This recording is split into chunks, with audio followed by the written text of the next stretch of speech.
Good morning.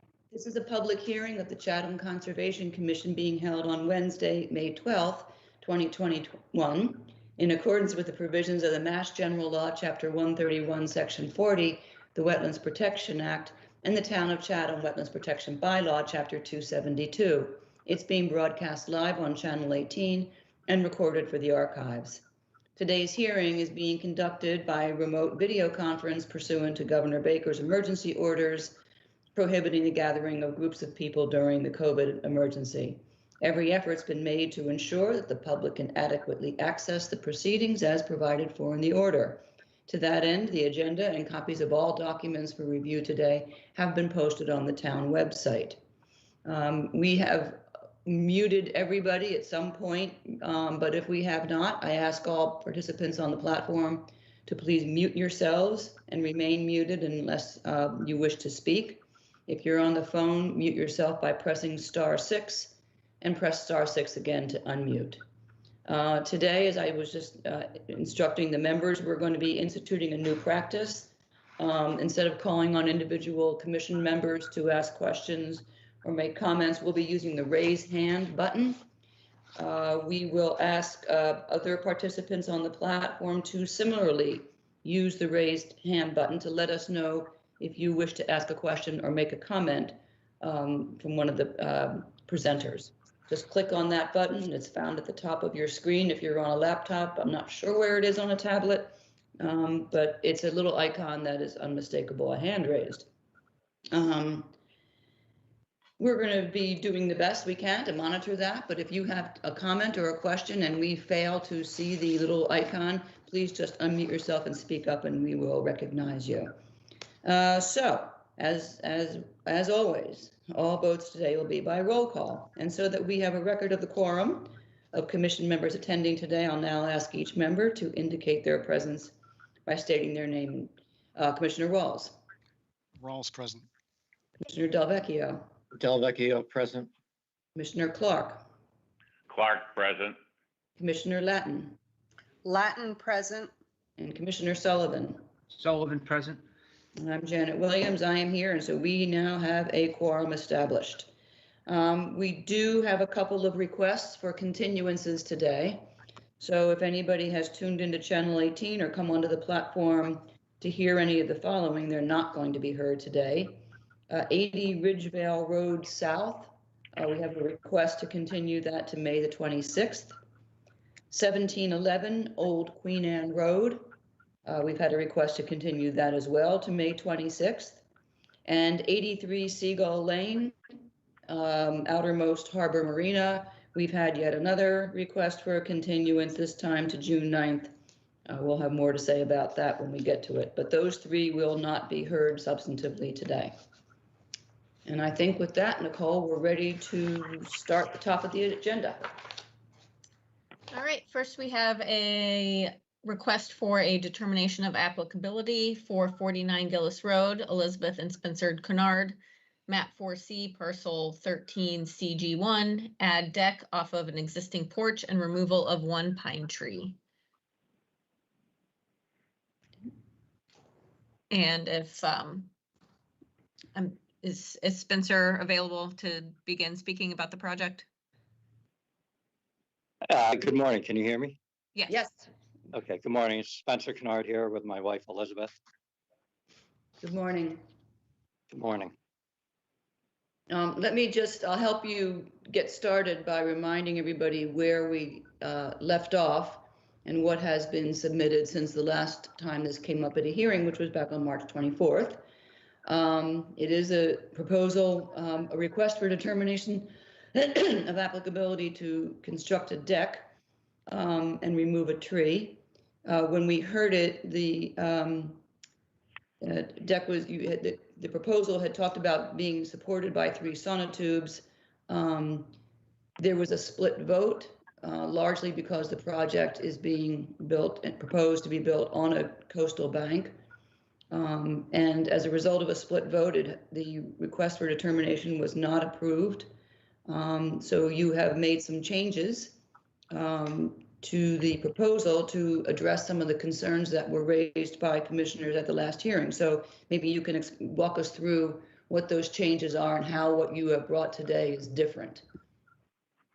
Yes, hi, and thank you for allowing me to do this. Basically, the 3 sonotubes are going into what is our coastal bank. The area that would have to be covered by a landscaping mesh with grass plantings is approximately 10 feet by 15 feet. And so I have bought the mesh, the landscaping mesh, and the native grass that grows in our area is called a purple love grass. And so that is what I would plan to put underneath and then put the mesh on top. And, you know, I'm pretty confident that should take care of any, you know, erosion concerns, whether it be water or other means. We're not planning to use any machinery to dig the holes, any large, you know, heavy machinery. And then if we are allowed to remove the one pine tree, we will replace it with a group of plants. It could be either beach plum, inkberry, or shad, which all grow in our area and they all grow well. And whether it's a variety or, you know, we just pick 1 or 2 and use that, would go in the area where the pine tree exists. Those are basically the main concerns that I think, you know, hopefully will show that, you know, we've got a plan for what happens after.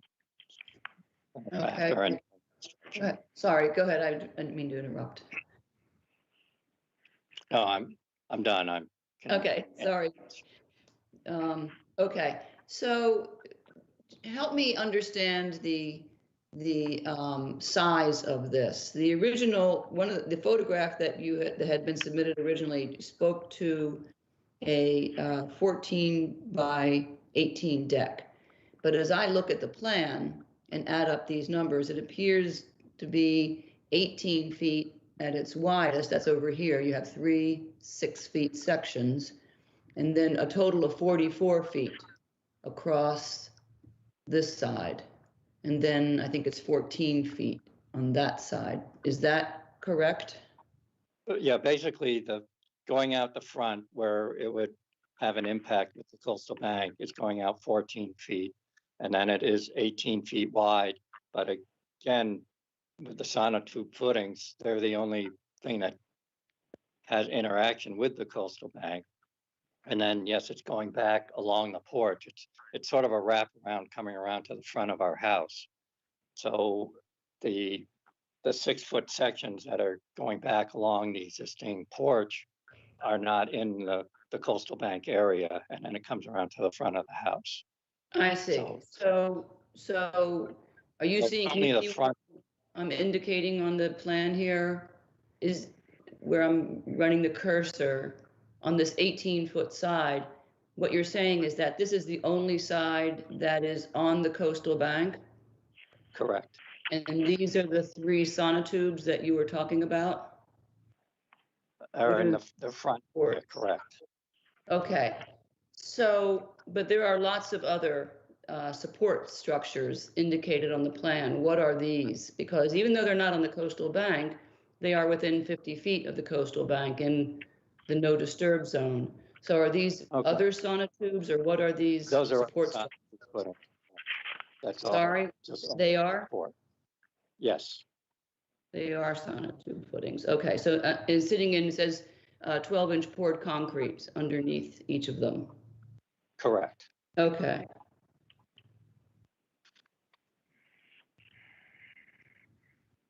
I get it now. Part of the what we've been struggling with, and I think this is the location plan, and it's been hard. I know that I've struggled with understanding exactly how this plan intersects with the coastal bank, because you don't have a site plan that shows it. There is the old plan. Here it is. It's very hard to see, but I think it it shows the top of the coastal bank, right here, top of coastal bank, where it intersects. Correct. It comes in, it kind of looks like a V shape coming into Yeah, the that. courts. And that's where it intersects that one side of the proposed deck. That's the Okay. front side. Okay, But okay. I'm with you now. It's taken me a while. All right, I'm going to stop screen sharing because I cannot see if anybody has questions or comments. Anybody wish to? I have a comment, Janet. Okay, Tom, go ahead. We'll have to figure out this phone thing.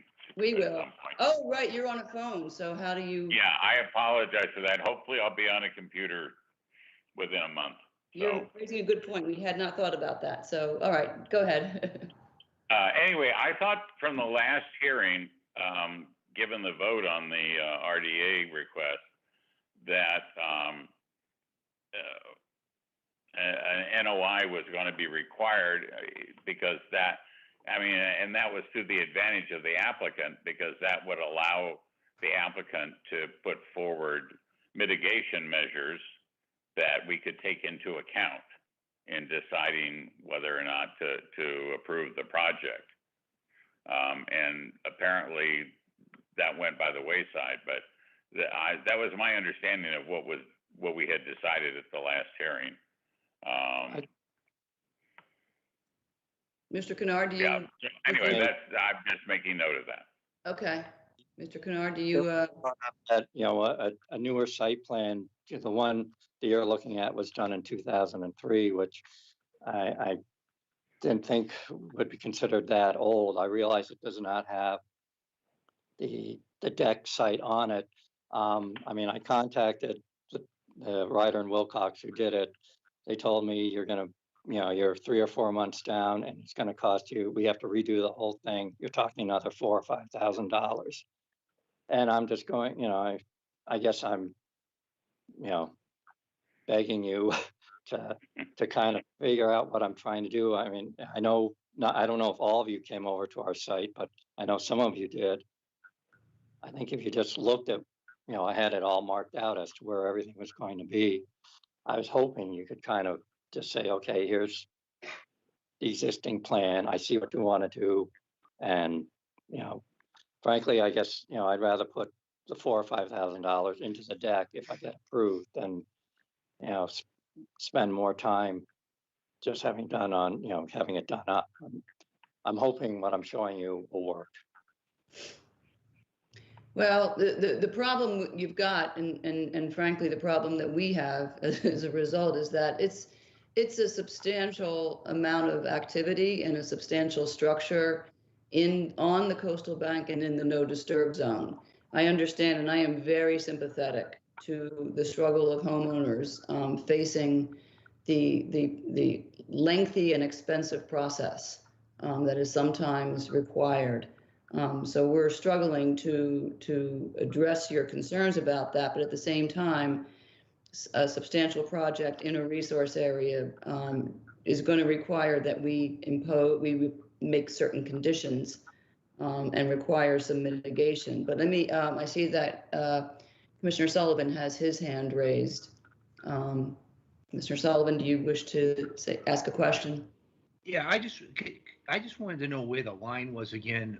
You mentioned about a 2003 plan. I just wanted to know where the 50-foot line is from the water.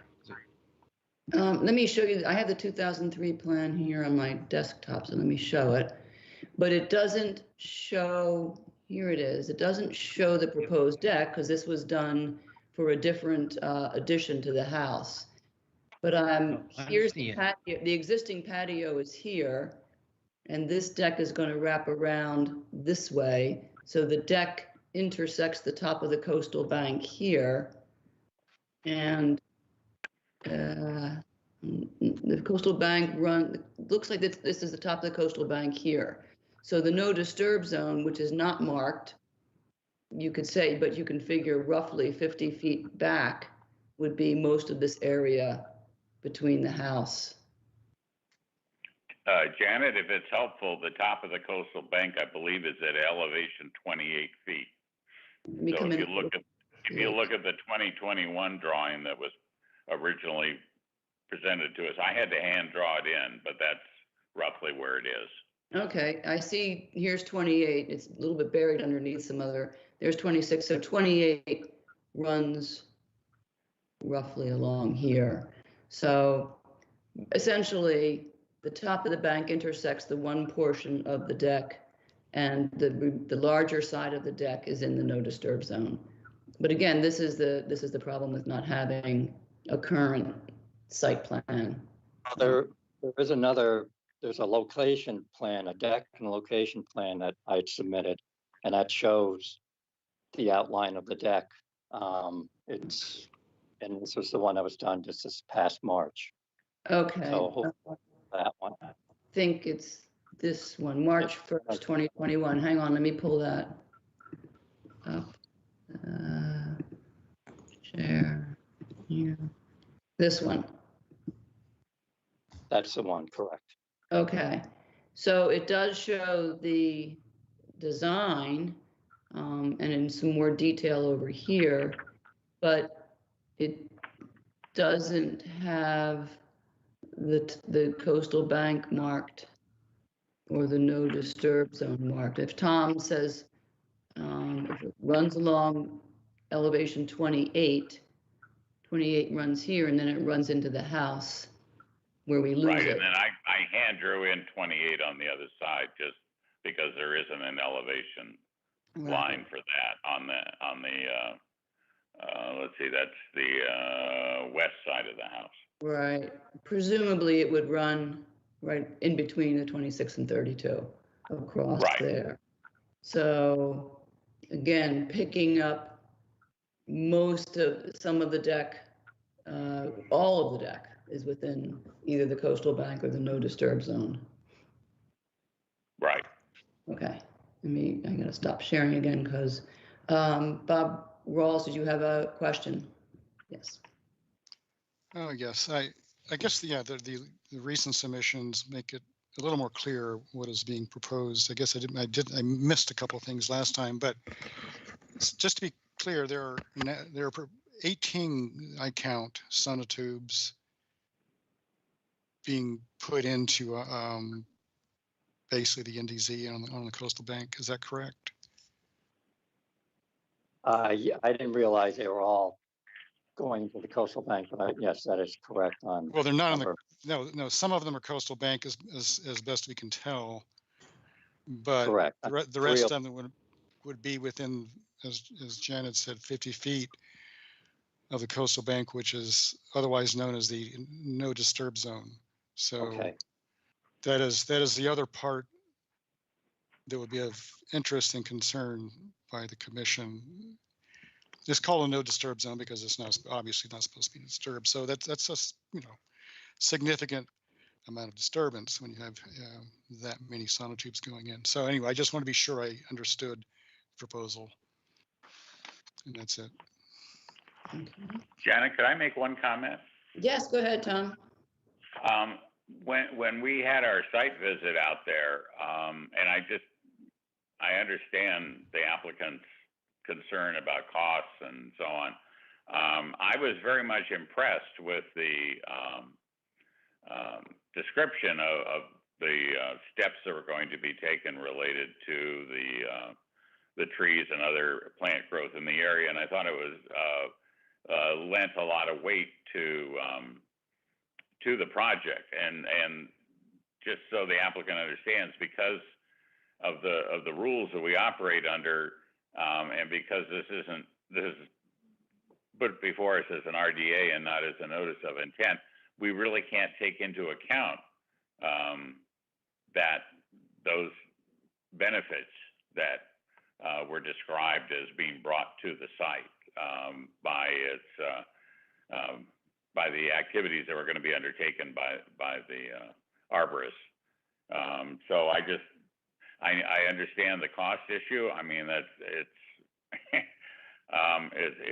a curse. But in order to take those benefits into account, we need to do it in the context of as I understand it, in the context of a notice of intent and not an RDA. Yep. So the difference, Mr. Kennard, Commissioner Clark is quite correct that this needs actually, the difference between an RDA and a notice of intent is an RDA is something that says this has no impact on any resource area. So go ahead and do it. Doesn't really do anything. The notice of intent ends up with a permit that says, yes, this has an impact on a resource area, but we believe it can be permitted because it'll be done under these conditions. There's going to be erosion control measures, there's going to be plantings, there's going to be all of this stuff, and we'll make sure that it's all done properly so that it doesn't end up having any negative impact on the resource. That's how the system is designed to work. Unfortunately, you've come in with the request for determination of applicability, and we have our hands tied in terms of trying to make to allow the project to go forward. We simply cannot say that this project has no impact on a resource area because we've got 18 concrete footed sonotubes being installed between the coastal bank and the no disturb zone. So while I hate to be the bearer of such bad news, I do think that this will require a permit.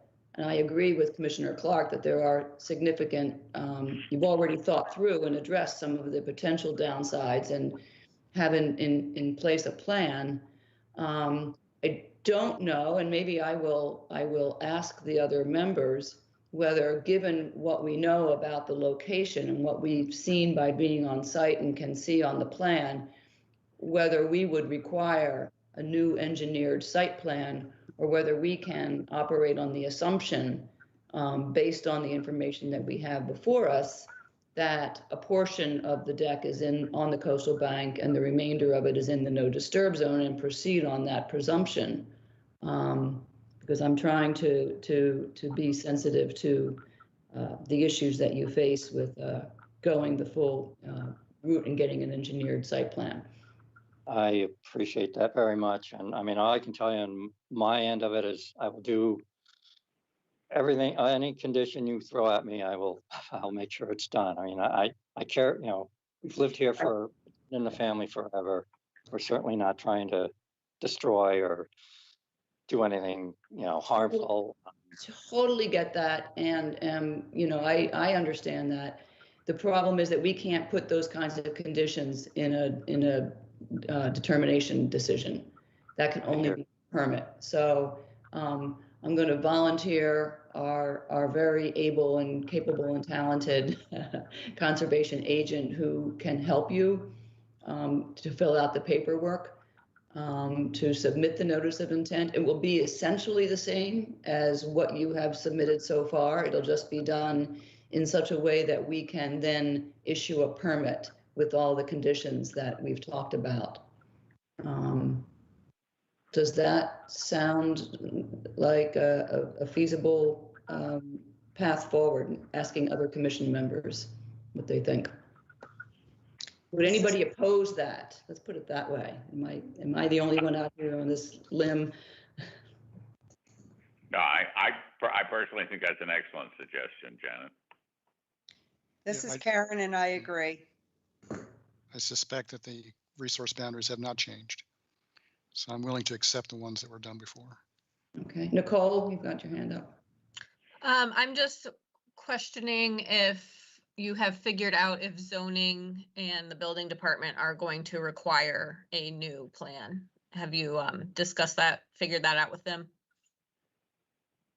As a matter of fact, we just got a notice from the Zoning Board of Appeals on Monday, sort of expressing the same concerns. I said, well, let me go through this. I said, I have the hearing today. Let me see how that turns out. I mean, if I can work with you and try and come up with a plan that doesn't involve me spending another $5,000 for an actual new survey, I'm more than willing to do that. I mean, I was hoping, my big dream was, oh, we'll have this for the summer. Well, now I'm hoping I have it for next summer. So if I can work with you to draw up something that, hopefully will not incur those extra costs, I'm more than willing to do that. So we can work on it in the next few weeks, months, whatever works out.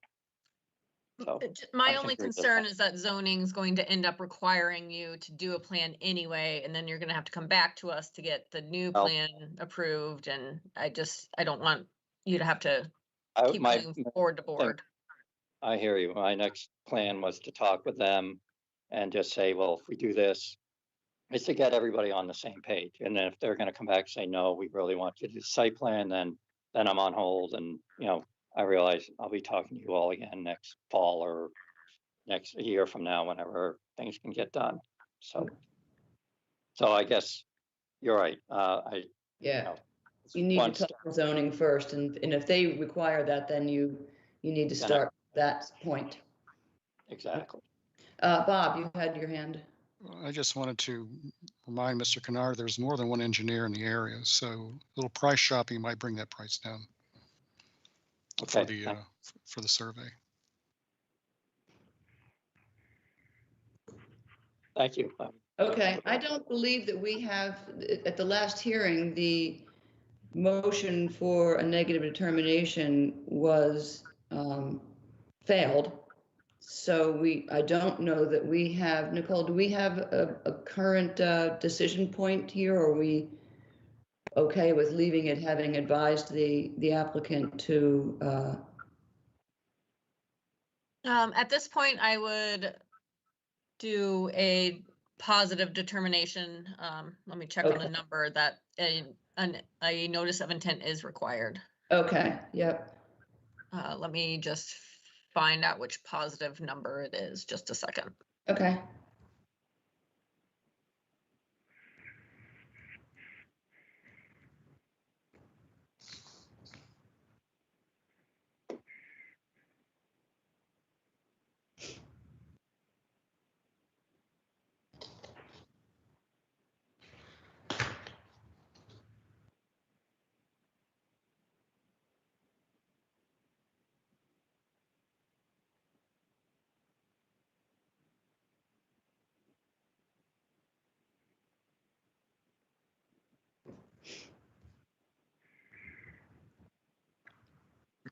So that would be a +3. That work described is within an area subject to protection under the Act and will alter that area. Therefore, said work requires the filing of a notice of intent. And again, that's a +3.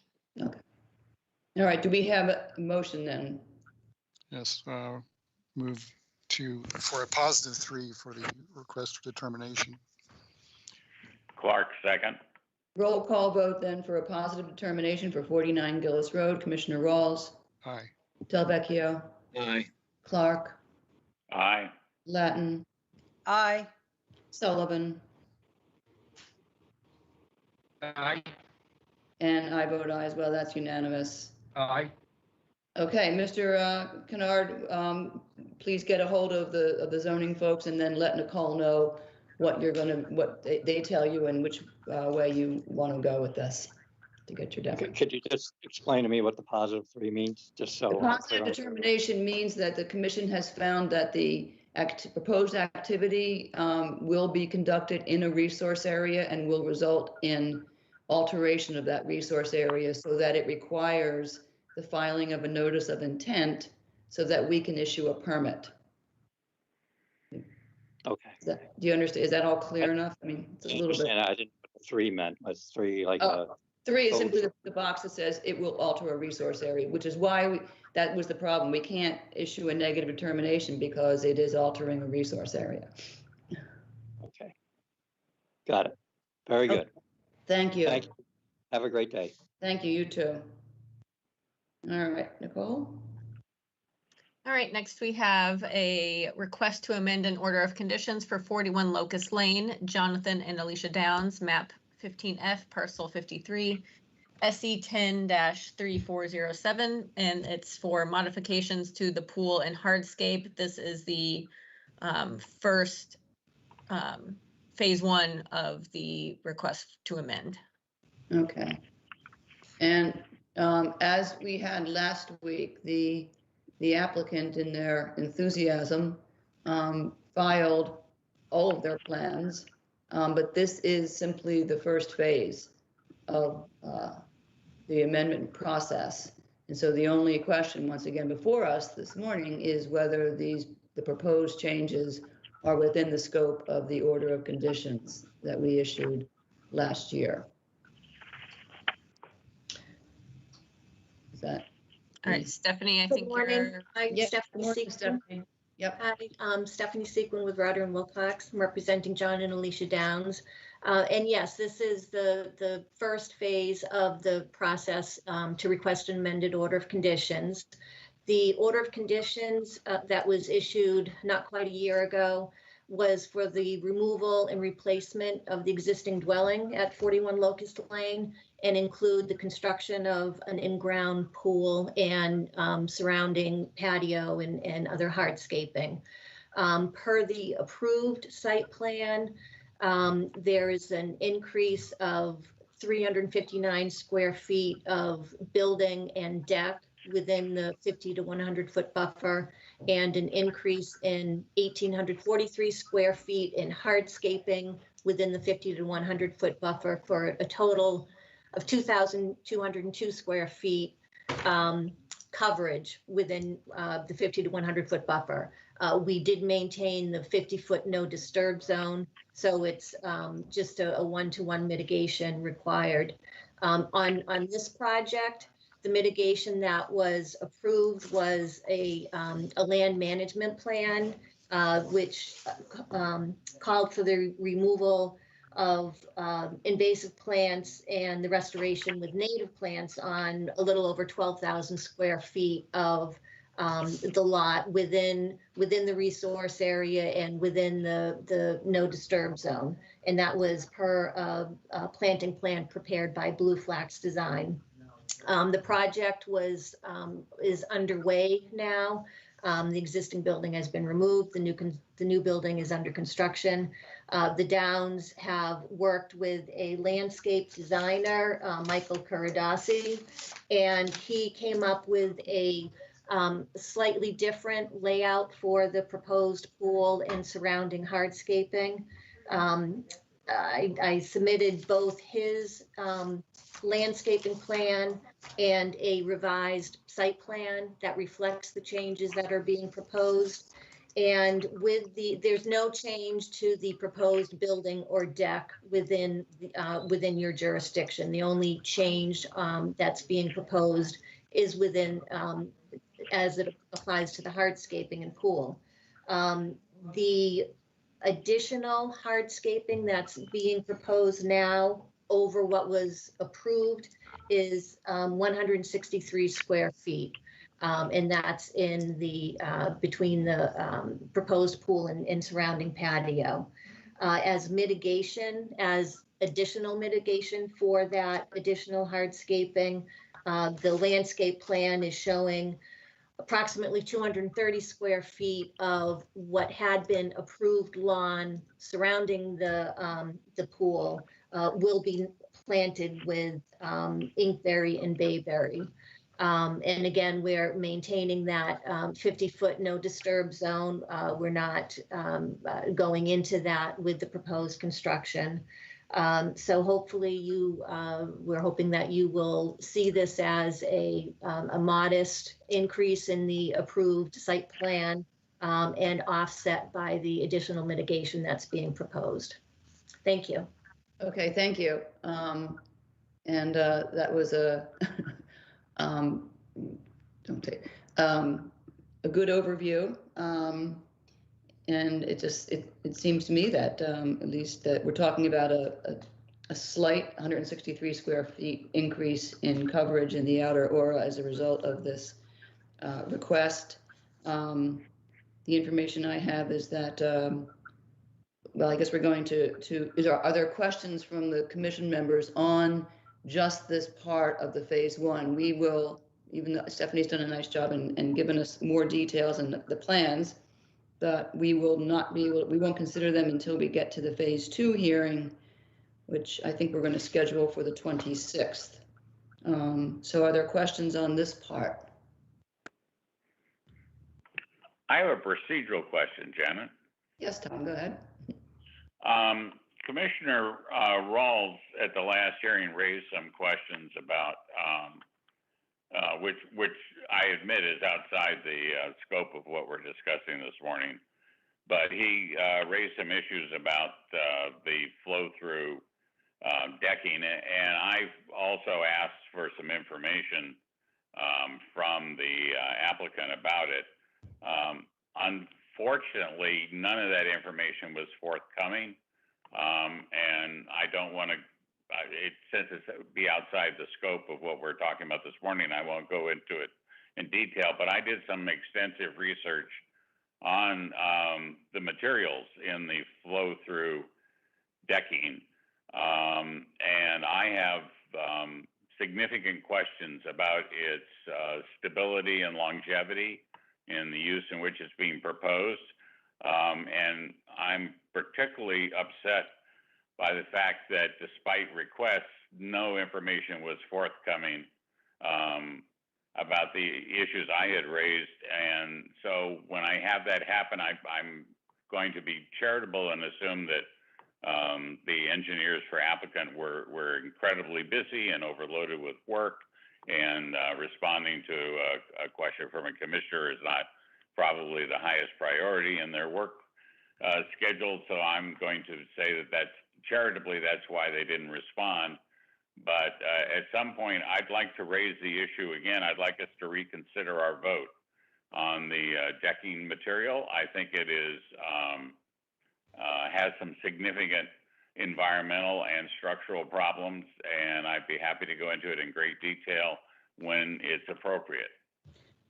It was my understanding at the end of the last hearing that the applicant had agreed to replace the vinyl decking with aluminum. That's correct. And that's what we wrote the order. The order of conditions was written to approve aluminum. Okay, I had heard through the grapevine that no aluminum-like product had been identified or found that would substitute. So I didn't know if that was correct or not.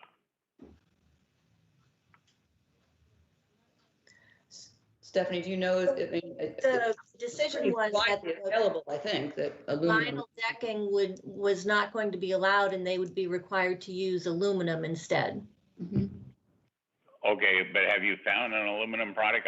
That was just the question I had heard, that no aluminum product had been found that was deemed by Ryder and Wilcox to be adequate for the purpose. I have not looked for a specific aluminum product at this point. It's my impression, though, that the flow-through decking is widely available in aluminum. I don't know why there would be a problem or why sourcing that, but their permit requires it. So hopefully it's not a big deal. We're going to be coming up against this in a little while again.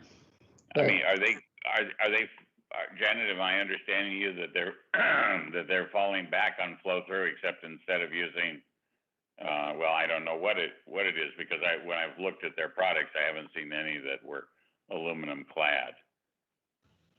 Well, it may not be that manufacturer. The order of conditions simply stated that the deck, and I'm really not sure why we're discussing this, because this is a separate project. Well, we're discussing it But the order of conditions specified that information the was deck can be aluminum. Right. And it's up to them to source a flow-through deck constructed of aluminum, which again, from what I understand, is widely available and commonly used, especially in sensitive areas. Okay. We will, let's move on to the, is there a motion then to approve the request for phase 1 amendment? Move to approve the phase 1 request for this amendment. Clark, second.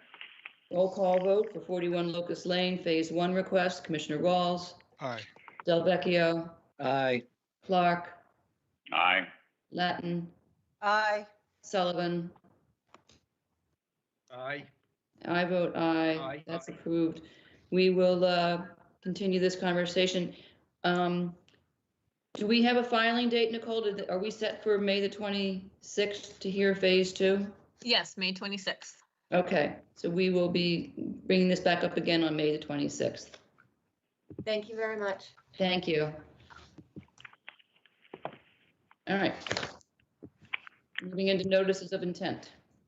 All right, we have a notice of intent for 201 Old Harbor Road, Scott Brennan Properties LLC. And that's map 15F, parcel 62A, SE 10-3458, construction of a garage, cottage, removal of existing cottage, and relocation of shed. Okay, Mr. Brennan, I see is with us today, is on the Teams platform. Yes, both Brenna and I are here. Okay. Morning. Good Good morning. morning, good morning. We have received your revised materials. I'm just going to share the updated revised plan.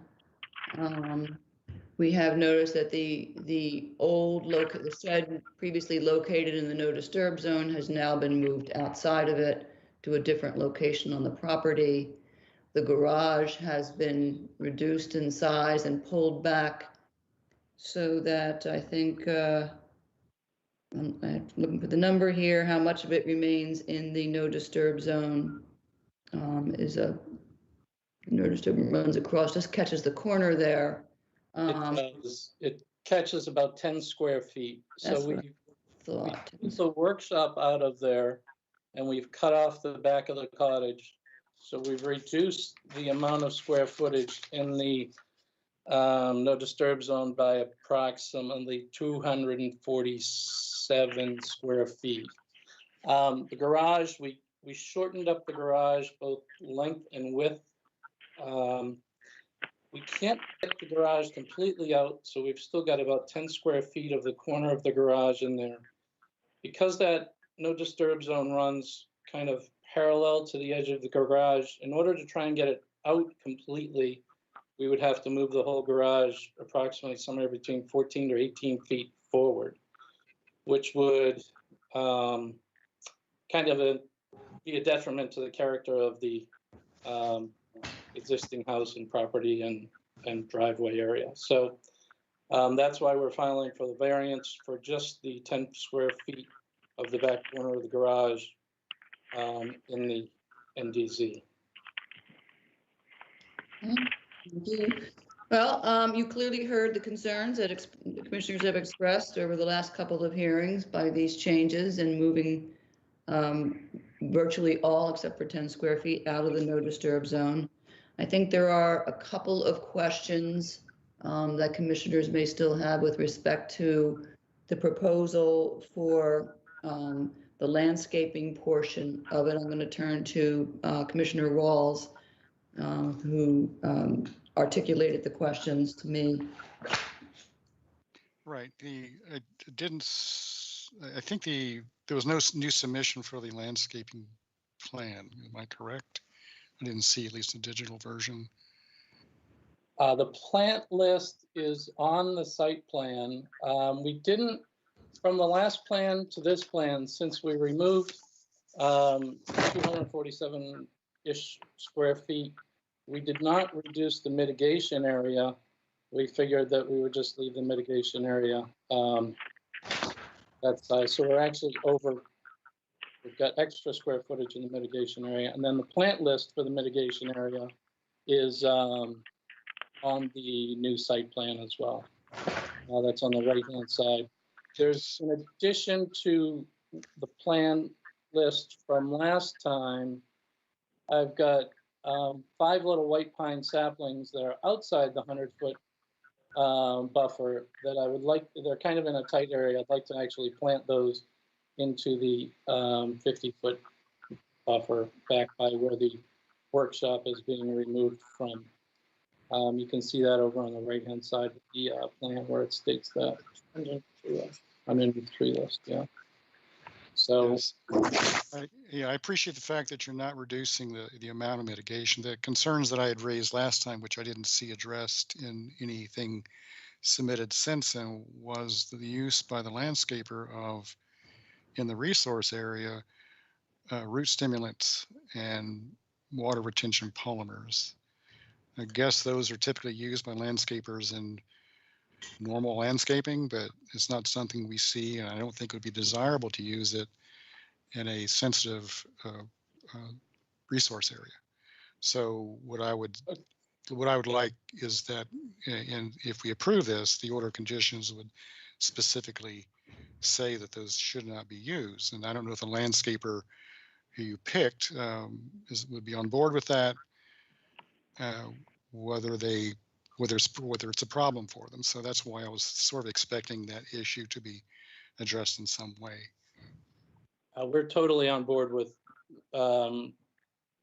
not doing that. And I believe George Riley might be on the call here, and he's the gentleman who's come up with the mitigation plan and talked about the root stimulant. And we decided to just remove that from what we've resubmitted here and just not do that. So if it's in the order of conditions, if you'd like to state it in the order of conditions that we don't do that, we are perfectly fine with that. Okay, that's good. The thing is, I guess it was a mitigation plan of some sort was submitted before, but it wasn't updated. So it's still a document that's part of the official submissions, where it does say that those will be used. So it'd be better if that were updated and submitted so that it becomes part of the official record. And in addition, we could also in the order condition or in the conditions specifically call out that those should not be used. Right. Hello, this is George Riley. Yes, Mr. Just Riley. tuning in. Yeah. The only reason that's basically bone meal and vitamin B. That's what the roosting. It's not completely necessary. It just helps the survival of the plants. So if I would suggest just putting in the order of conditions that only that you're not going to allow that, and just let's go with that. Well, it's good to know what it is. We didn't until now. I didn't know what it was, so I just made an assumption, Right, that it was right. some sort of a chemical stimulant. So yeah, that's basically what it is: bone meal and vitamin B. and what about the water retention polymers? What are? Oh, that's commonly used just to and it dissipates. It's a sort of a gel that's put in there, but it doesn't have any sort of really leaching capacity. It doesn't leach anywhere. It's sort of like a magnified peat moss. I mean, in other words, it absorbs the water to keep it around the root structure so that you don't have to water quite so much, which is, of course, the real issue. Sure, and I understand the reason. I understand the benefit of that, but the word polymer to me suggests that it's made of inorganic material. Yeah, it's manufactured like a gel. So I guess you could say that it's not as far as I understand, it's not a chemical that's manufactured like inorganically. I mean, but as I say, given the area there, I mean, it's not critical that we use it. It's just commonly used. And so if you feel uncomfortable with that, there's really no problem about removing it. And I think you can remove it in the order of conditions. Yes, we can. Yeah, there you go. And we will. Right. Thank you. Yep. All right. Okay. Let me stop sharing so I can see. Are there any other questions or comments from anybody on any of this? Anybody else on the platform or the phone have any questions or comments? All right, so it looks like we will be ready to take this to the work session on June the 2nd for the order of conditions.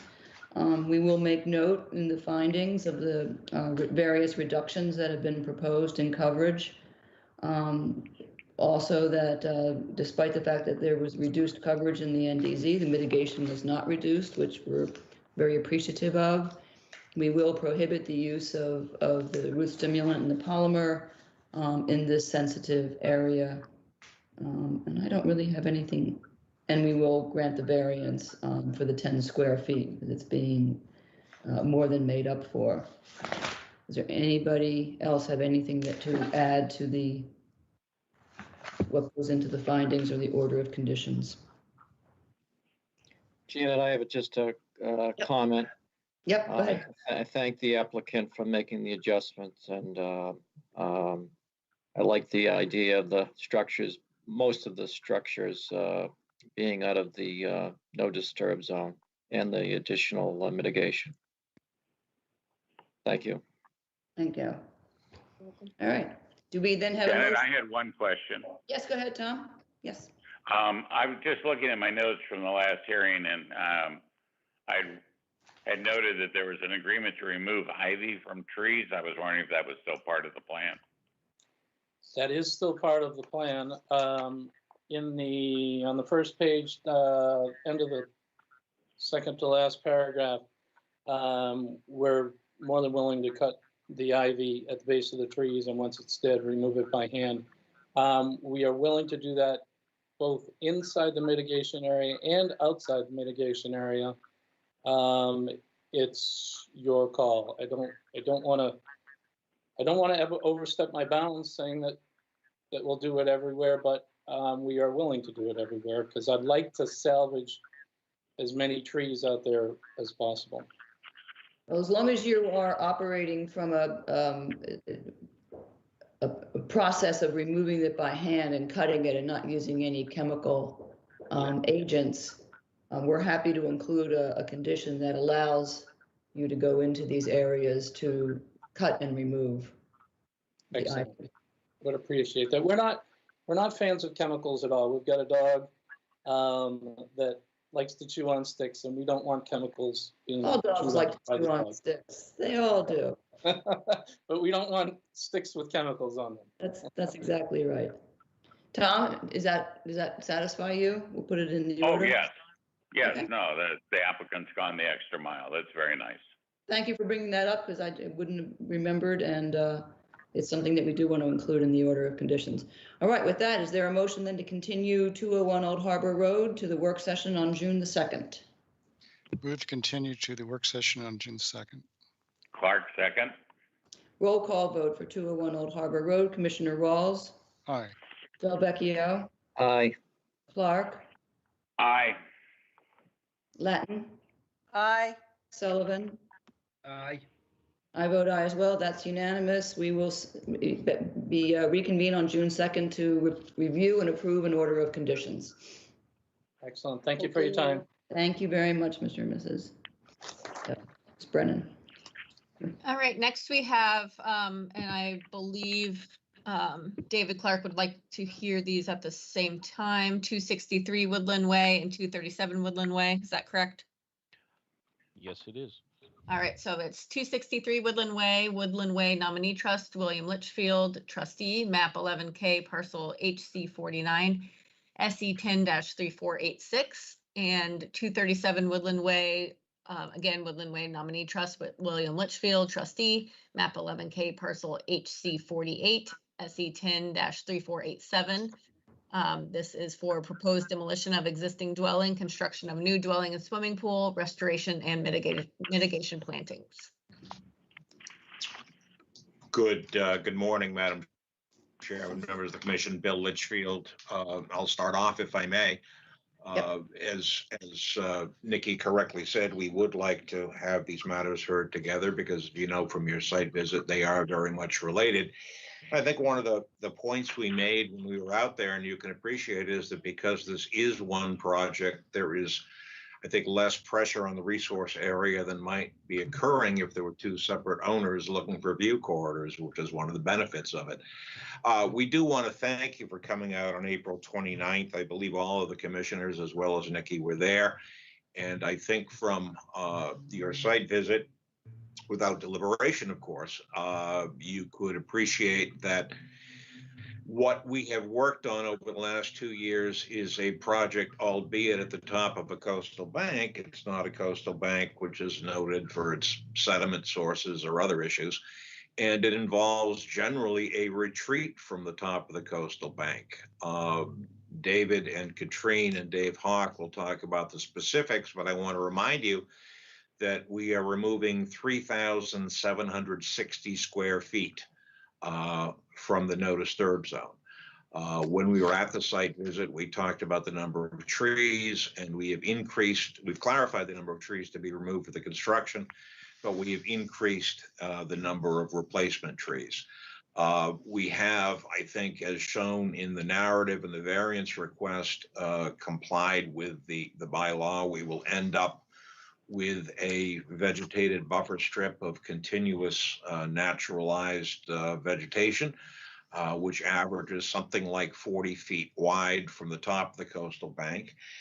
We have 230 or 240 natural plants, shrubs, in addition to the 40 trees to be planted.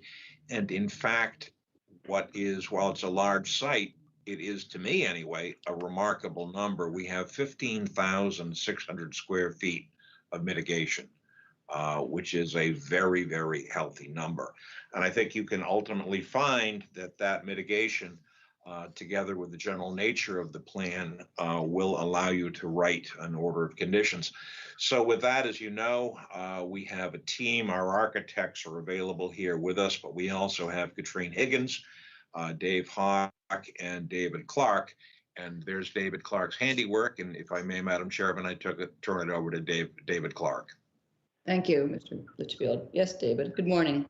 Yes, good morning, everybody. Yeah, just to reiterate that the scope of the project, as Bill said, there's a net reduction in the no disturb zone of over 3,700 square feet.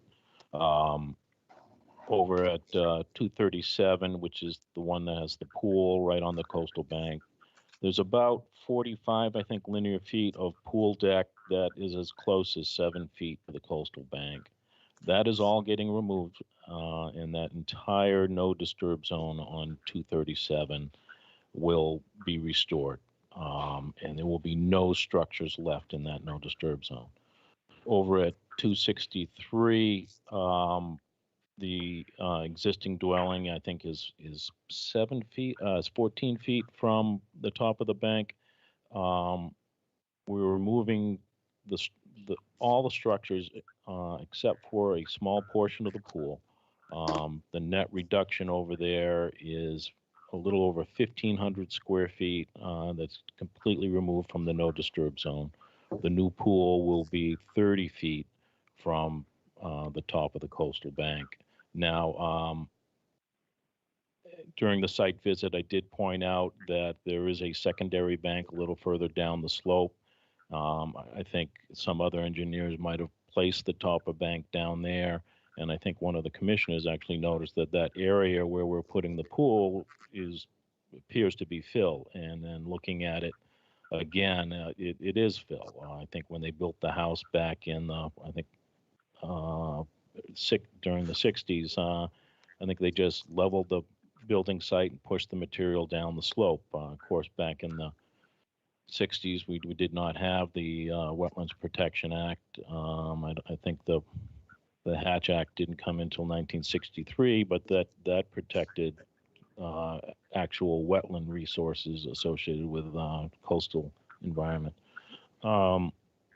Like I said, we're asking for 350 square feet in the no disturb zone, and that is in an area of the lot where the commission could find that the bank is artificially created, and that 350 feet is entirely within the footprint of the existing house.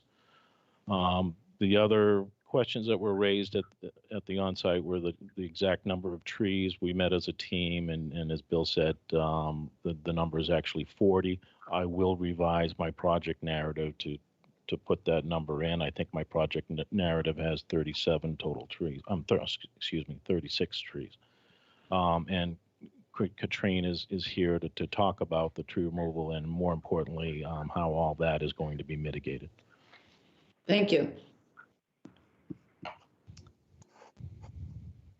Good morning. This Morning. morning. Katrina Higgins from Wilkinson Ecological Design. So I'll just reiterate, a few things that I had brought up during the first hearing.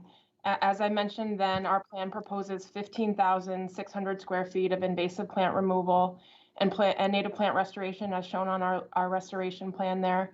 And that's all for the proposed construction activities that were just described to you, despite the fact that this project doesn't really require this level of mitigation with the net reduction in the no disturb zone in particular.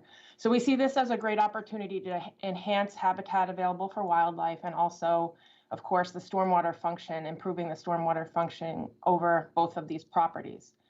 When we were out in the site visit a few weeks ago, you saw that the banks of these properties contain a very intact native plant community, which is something you really rarely ever see.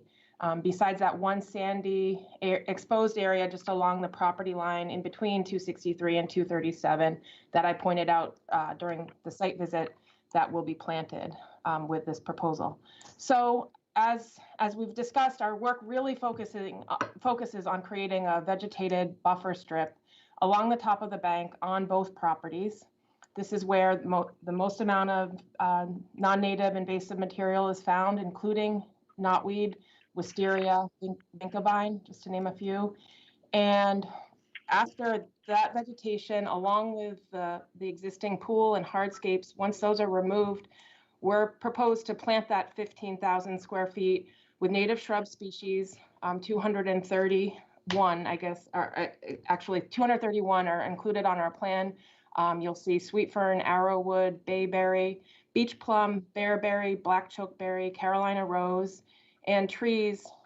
We haven't submitted a revised plan, but as the folks described before, we've did an extensive review of the existing trees that will be impacted by this proposal. It's, as Dave Clark said, it's 40 trees, and we've identified areas on both properties to really appropriately place plant these trees and to replace these trees. Our current plan shows 25 replacement trees, but we would like to increase that to 40 trees. And we found areas on 263 along the property line that would work well, as well as areas for tree replacement kind of right in between the properties, near the property line where that proposed mown path, the footpath is shown on our plan. We've identified areas in there for tree replacement too. So we're happy to submit a revised plan showing you that in more detail. But again, I said, like everyone has said, it's 40 trees that we would like to plant on both properties. And then in addition to the shrubs and the trees, we're proposing to plant thousands of herbaceous species, including beach grass, little bluestem, Pennsylvania sedge, and switchgrass, really the key species for infiltration and erosion control. So by focusing on the 15,600 square feet of mitigation along the buffer and within the resource area, we're creating a thick vegetated buffer, that VBS, that will provide wildlife habitat, will offer a food source and cover for wildlife, will control potential soil erosion, will capture sediment and allow stormwater runoff to infiltrate into the ground. You know, those grasses that I mentioned will really help with that, to infiltrate the stormwater into the ground before it has a chance to become runoff and go into the resource area. And I guess I'd just end by really the most important thing to emphasize here is, if you consider our proposed buffer area in its entirety over both properties, and you look at the weighted average of the VBS that we're proposing on both properties, it's 35 feet wide. As you can see on our plans, it's a lot wider in some areas, it's narrower in other areas, but overall it averages to be 35 feet wide. And in fact, more than 50% of that, 50% of the 0 to 50 buffer on these properties will be fully vegetated, meaning that 50% of the entire buffer will be fully naturalized and available for wildlife. And I think that is a very significant opportunity. Okay, thank you very much. I need to move off of this. Are there questions or comments from commissioners? I have a couple of questions. Go ahead, Tom. Yeah, I'm sorry I missed the tour. I unfortunately had prior commitments that I was unable to get out of or change. There's just two quick questions. One, I noticed there's two pathways going down the face of the coastal bank, and I was wondering what steps, if any, were going to be taken to minimize erosion in those two areas. And then I noticed when I was looking at aerial photographs of the site that there's two spots where the salt marsh, obviously in the past, has been damaged. One basically is more or less in front of where the deck is, which is, let's see, where's the north? Okay, on the west towards the east end of the property, and then there's another spot in front of what on the drawings has been labeled a shed, which is on the west end of the property. And I was wondering if there was any thought given to taking steps to help those two salt marsh areas recover.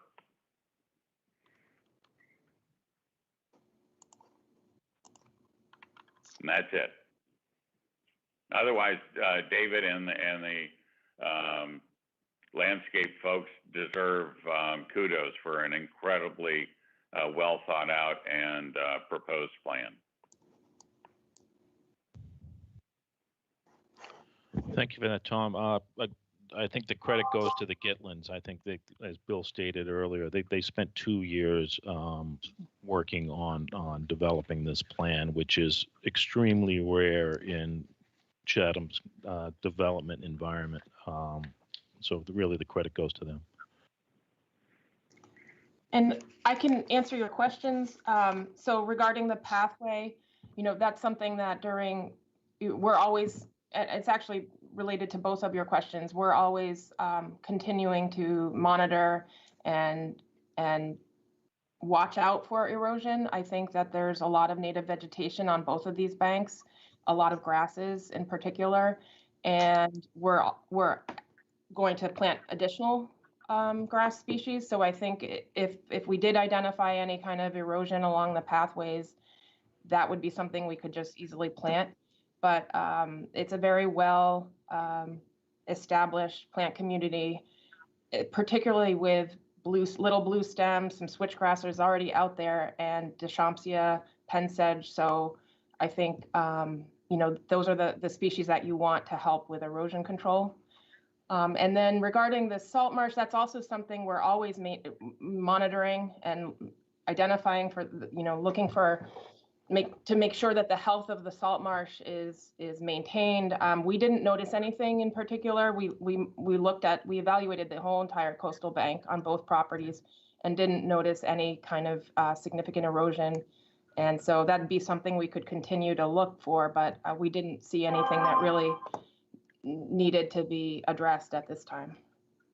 If I could respond further, Madam Chairman, to Mr. Clark's question, Bill Litchfield.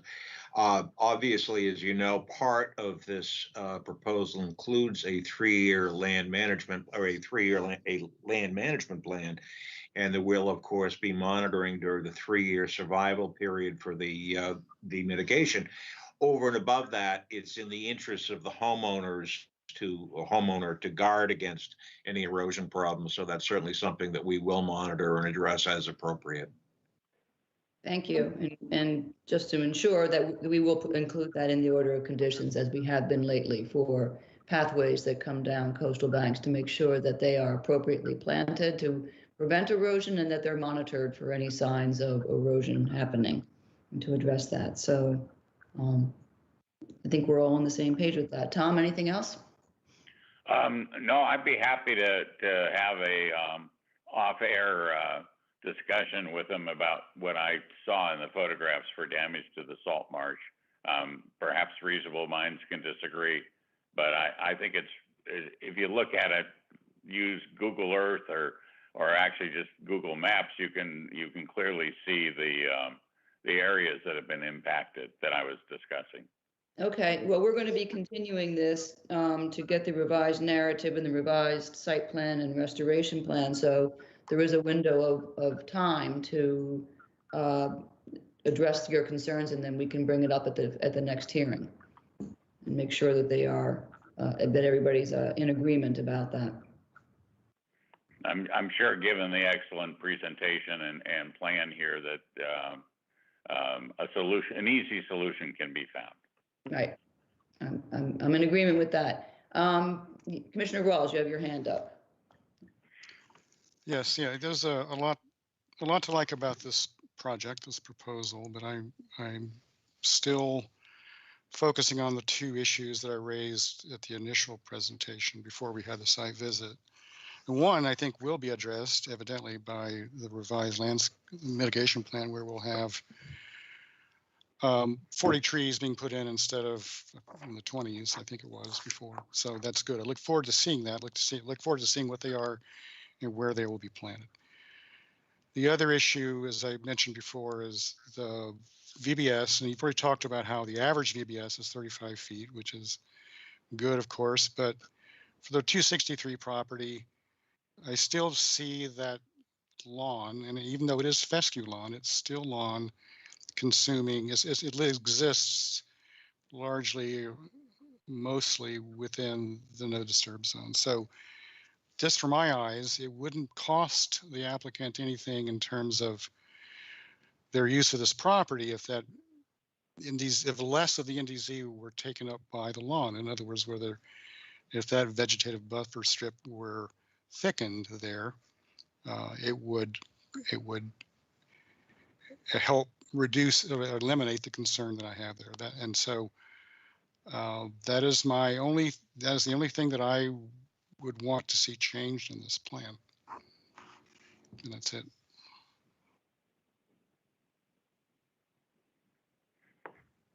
Okay. I need to stop this. Other, Bob Del Vecchio, you have a comment or a question? Yes, Janet, I had a question about, Bob mentioned the lawn in the NDZ. I was going to ask about, I did at the site visit, but I was going to ask about irrigation again. That would be prohibited in that area, and we just want to make sure they're on board with that. Underground irrigation for the fescue lawn. We won't allow underground irrigation in the NDZ. We'll make sure no. Yeah. Yeah. And the other thing was, I know I brought it up at the site visit, but the deck on the coastal bank, I know Bill Litchfield mentioned that he thought that the deck was built before 1978. And I just want to make sure that we do adequate research to make sure that's the case, to see if that was added without a permit, or whether that did have a permit to go in. If it did indeed go in after 1978, or if it, just want to make sure that we do diligence there and make sure that was permitted if it did indeed go in after 1978. I agree, Bob. Looking at that deck, I mean, it is certainly more recent than that. There may have been a previous iteration that was there, but you're looking at underneath at the structural elements, they are not all that old. So if it was built or replaced, it's been in the last, I'd say 20 years at the most. Nicole did do a file search, and we were not able to find any evidence of any being issued for it. So I think since we have a little bit of time, we would say once again to the applicant to see if they can find anything, any evidence of any permitting on that deck. So that, because if it remains on the plan, it's approved. So we need to get that question dealt with. Okay, and I think that's all I had. Other than that, I think it's a good project for the environment. I think it just helps out the environment by removing those structures and building new ones, back farther from the coastal bank. So, Yep. and that's all I had. Thank you. Okay, Nikki, you have your hand up? Yep, so I just wanted to also bring up the deck. I used Google Earth to do a time lapse, and I believe I can see it in 1995, but it's really blurry, so it's hard to really tell. It was definitely there in 2005, but the 2006 septic plan does not have it located on there, but again, it was a septic plan, so why would they spend their time locating a deck that has no relation to the septic? But that's really the only plans we have, so we have no proof that it has been permitted at any certain time. So we would really need some sort of evidence of that, if they could possibly provide something that showed that it has been there for, a substantial amount of time or before the Wetlands Protection Act. And then I also had a comment about the lawn on the pool property. I think I'd be satisfied if there was vegetation up to the proposed silt fence with wattles line that's shown through almost kind of the middle of the lawn. I'd be happy if the buffer strip went up to that point. I think that's a sufficient amount of usable lawn for the applicant's benefit, as well as providing a better buffer strip.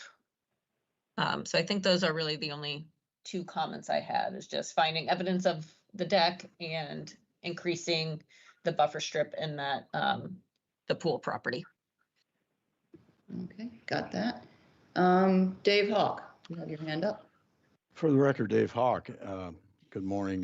Morning. Just on the same mention on the buffer there, obviously, as we thought through this design, that was an area where we had lawn that went right up virtually to the coastal bank there. So it's really the only opportunity for our applicants to actually get a little bit closer to that great view that you have. Obviously, all the structures are the built environment is outside of the jurisdictional zones. We just have mostly patios and things that are up near the 100-foot zone there. So yes, we are narrower there, but we are adding a buffer in that area. And I think, I would just be cognizant of that's our opportunity to get up there. We would like some lawn there so the extent of the expansion of that buffer there, we'd like to keep that so that our clients can enjoy that space. And even if it means delineating the edge with granite bounds or whatever, they're flush with the ground, so we can keep that. We'd like to keep that as best we can, some lawn area. And again, it'll be a high fescue, maybe even some microclover in there, in that lawn surface. And the question about the irrigation has already been answered, so I won't delve into that. But that was kind of the reason we gravitated to that space. That was the only opportunity. And if you look at the vast numbers of the buffer that we have in other areas, we did slim down a little bit here, but there was a reason for that. So I just wanted to make that point. And I think if you kind of, to follow up on that from a habitat perspective, we were really taking advantage of the fact that we had two properties here. On a normal project, you're only looking at one property, where we might be proposing a really consistent, like 20-foot buffer, or 15-foot buffer, or 10-foot buffer along the coastal bank. But the fact that we had two properties, we have a larger scale here, and we thought it made sense to widen it in certain places, especially between the properties where wildlife, to really create a thicker corridor there, focusing on the area where people won't be present as much. And so that really provides a wildlife corridor from the coastal bank, from the water up north. So the fact that we have two properties here, it really kind of made sense to widen the buffer where we really felt like wildlife could use it, and then, you know, make it thinner. It's still 10 feet wide, which is significant. And when you look at this whole area of the 0 to 50 on our plan right now, 60% of the no disturb zone will be completely naturalized, which I'm pretty sure is much more, you know, a larger number than most properties in Chatham. 60% will be completely naturalized. Okay. Thank you. Let me go back to Mr. Litchfield. You have your hand raised.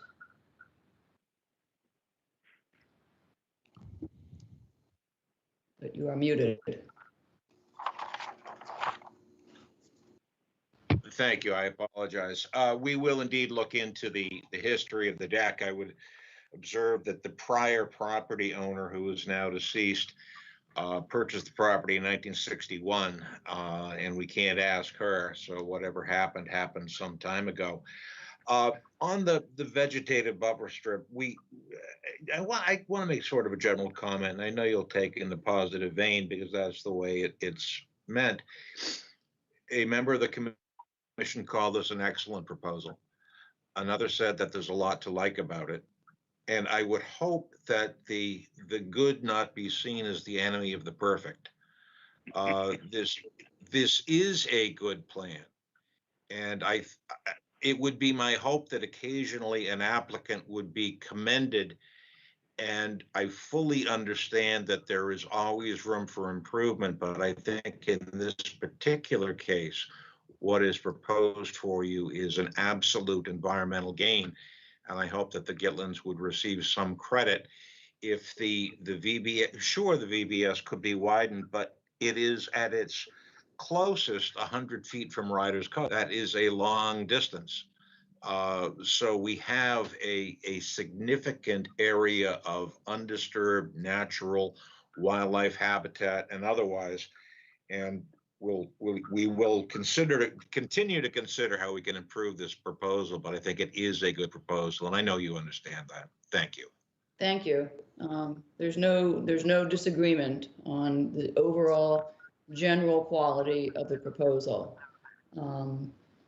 And we generally don't, we try not to make the perfect the enemy of the very good. So, but that said, if there are some revisions that are possible, we're asking that you consider that and see if your client is interested in bumping up that VBS through the back of 263. Are there any other questions or comments from anybody? Yeah, this is, the commissioners are still commenting, right? Yes, Terry, go ahead.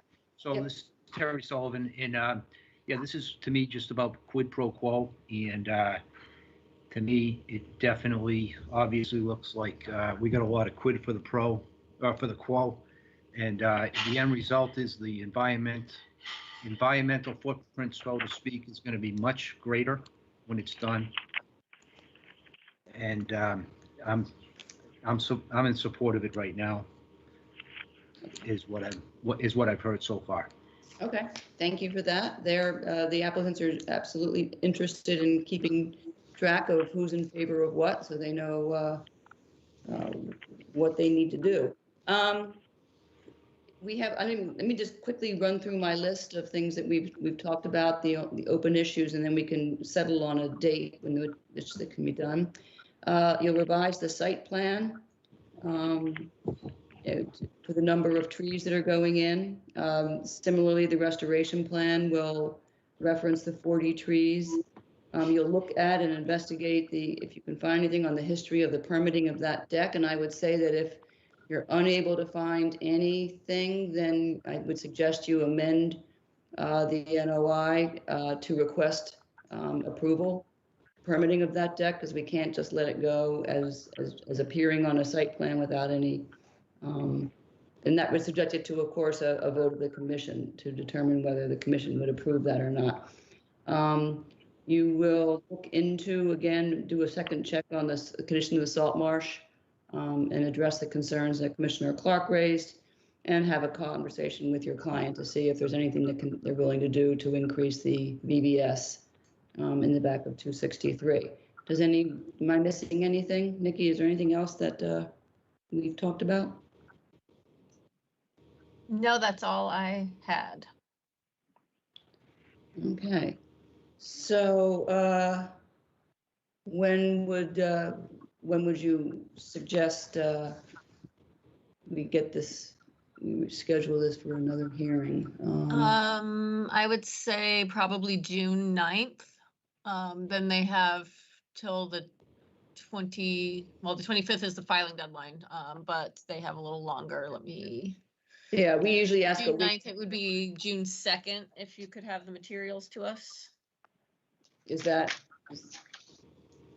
June 2nd a feasible date for the revised materials and decisions? Nod your heads, yes. Yes. All right. Madam Chairman, Bill Litchfield, I believe that we can do so. Just for your own reference, we'll be in front of the Zoning Board of Appeals on May 27. So presumably on May 26, you will be asked to comment on it. Okay. And from Wilkinson's standpoint, we can get our revised restoration plan sooner than that. Okay. Okay. I don't think we'll have a problem doing a letter for ZBA. I've got it now dated, so we will have their decision in hand. That's helpful. All right, then. Is there a motion to continue 263 and 237 Woodland Way to June the 9th? Move to continue to June the 9th. Clark, second. Roll call vote on Woodland Way to continue to June 9th. Commissioner Rawls? Aye. Delvecchio? Aye. Clark? Aye. Latin? Aye. Sullivan? Aye. I vote aye as well. That is unanimous. All right. Thank you. Thank you very much. Wrap it up on June 9th. Thank you very much. Appreciate the very, very thoughtful and comprehensive work that's been done on this site. It'll be an amazing project. Thank you. Thank you. All right, Nicole. Just to be clear, I'm okay to send a positive I believe we can say pending approval to ZBA. that we believe that this project is approvable with conditions. Okay. All right, then next we have 68 Shell Drive, Katama Point LLC, map 14K, parcel W 50, SE 10-3466. And this is for the relocation of existing dwelling and barn, construction of new dwelling within land subject to coastal storm flowage. Good morning, Madam Chair. Bill Riley, on behalf of Katama LLC. We have Teresa Sprague and Dave Clark. I don't know if I believe Joe Giacalone is who's the owner of the property is with us.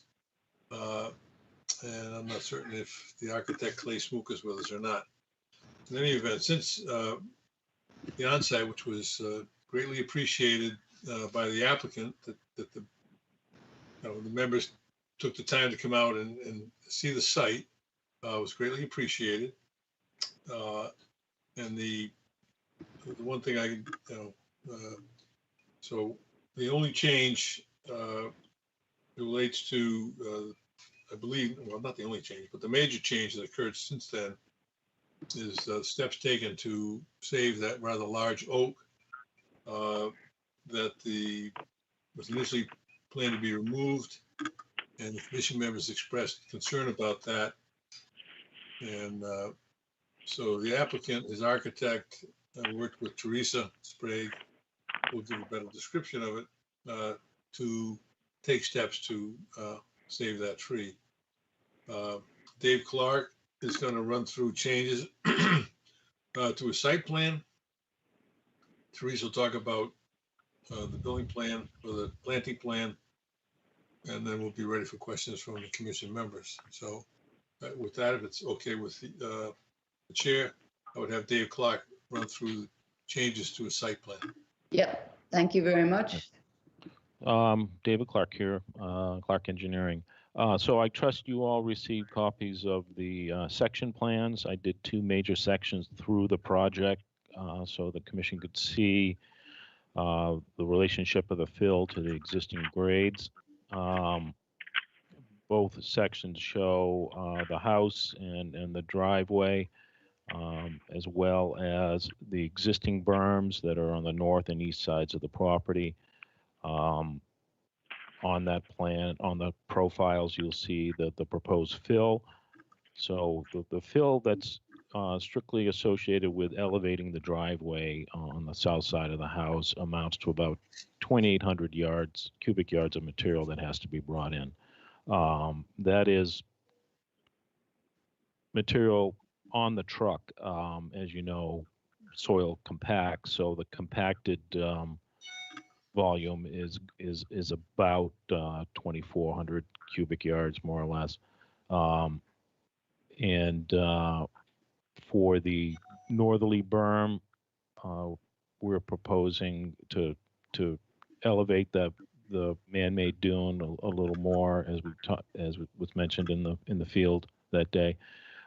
Basically raising the crown of that portion of the property to 11.5, which is a half a foot above the base flood elevation.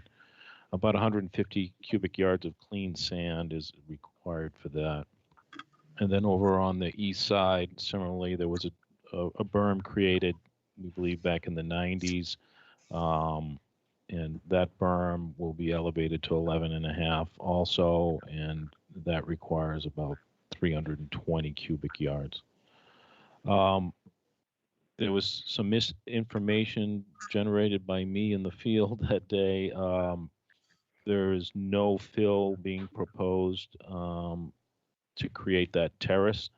That will be basically a either timber or steel superstructure to hold concrete panels or bluestone panels.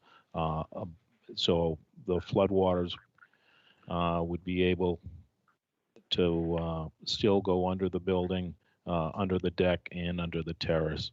So there's no fill basically from the landward toe of the dune modification to the building on the north side, just to make that perfectly clear. I think we already talked about the house moving back at the last meeting, at the last public hearing. So we removed the bocce court and moved the building back so none of the proposed structures are within the no disturb zone to the coastal bank. And that's about it for the changes to the plan. Thank you, David.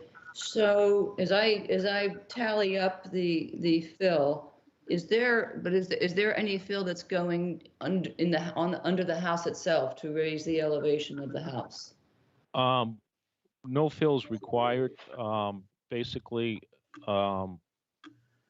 they will construct the foundation and put the concrete slab no lower than the lowest adjacent grade. And I think the lowest adjacent grade, it will be on the north side. And that is, I think, about elevation 7. It could be 6.5. I'd have to double check that, but somewhere between 6.5 and 7 would be the grade inside the foundation, and I don't believe any fill needs to be brought in to achieve that. Okay, then so am I adding up these figures right? 2,800 for the driveway, 150 for the berm on the north side, and 320 for the berm along the east side yields 3,270. Yep. Okay, got that figure. All right. Next, if it's all right with the chair, I'd like to have Teresa go through the changes regarding the tree and any other changes she has to her planting plan. Okay, but let me just ask before we move off of this, the profile, section plans, and the revised site plan, if commissioners have questions for David on that before we move to Teresa.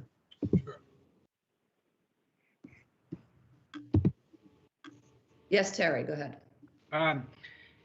Yeah, I do insurance and I follow through with the flood zones and so forth. And I'm just trying to, not exactly following why we can't do the fill. I know we talked about it before, in the floodplain for coastal property. And I thought part of the issue was you got some type of feedback from the building department that it would, filling in underneath where it looks like we're going to be putting a significant amount of steel holding up bluestone, et cetera, for a patio just to make space because we can't fill. I would just ask for a clarification from the building, as to what their reasoning was, for not allowing the fill underneath the patio. It seems like a lot of work to me, and I hate to complicate things if they don't need to be. Well, I think That's my comment or request. Yes, Mr. Riley, I think can address that question. I was in, Terry, I was involved in the conversations with the building department regarding placement of fill on the site. And essentially, the FEMA representative in Barnstable County informed the building department that if if excess fill was brought onto the site, because she was looking at the original plan, that the town would lose the advantage, such as it is, of the community rating system, which provides for a 10% discount on floodplain insurance premiums. And if the fill as previously proposed was allowed to be installed. So having that in mind, and the fact that the zoning bylaw in general prohibits fill, but does allow fill for existing roads and driveways, and doesn't generally disturb fill, placed as we are proposing on the east and north sides, where previous orders have allowed fill to go in. So that's why we decided to we had to limit the fill to those areas that are generally approvable and do not run afoul of the zoning bylaw. So that's why we did it that way. All right, I understand the FEMA representative's reasoning if it was an inland waterway.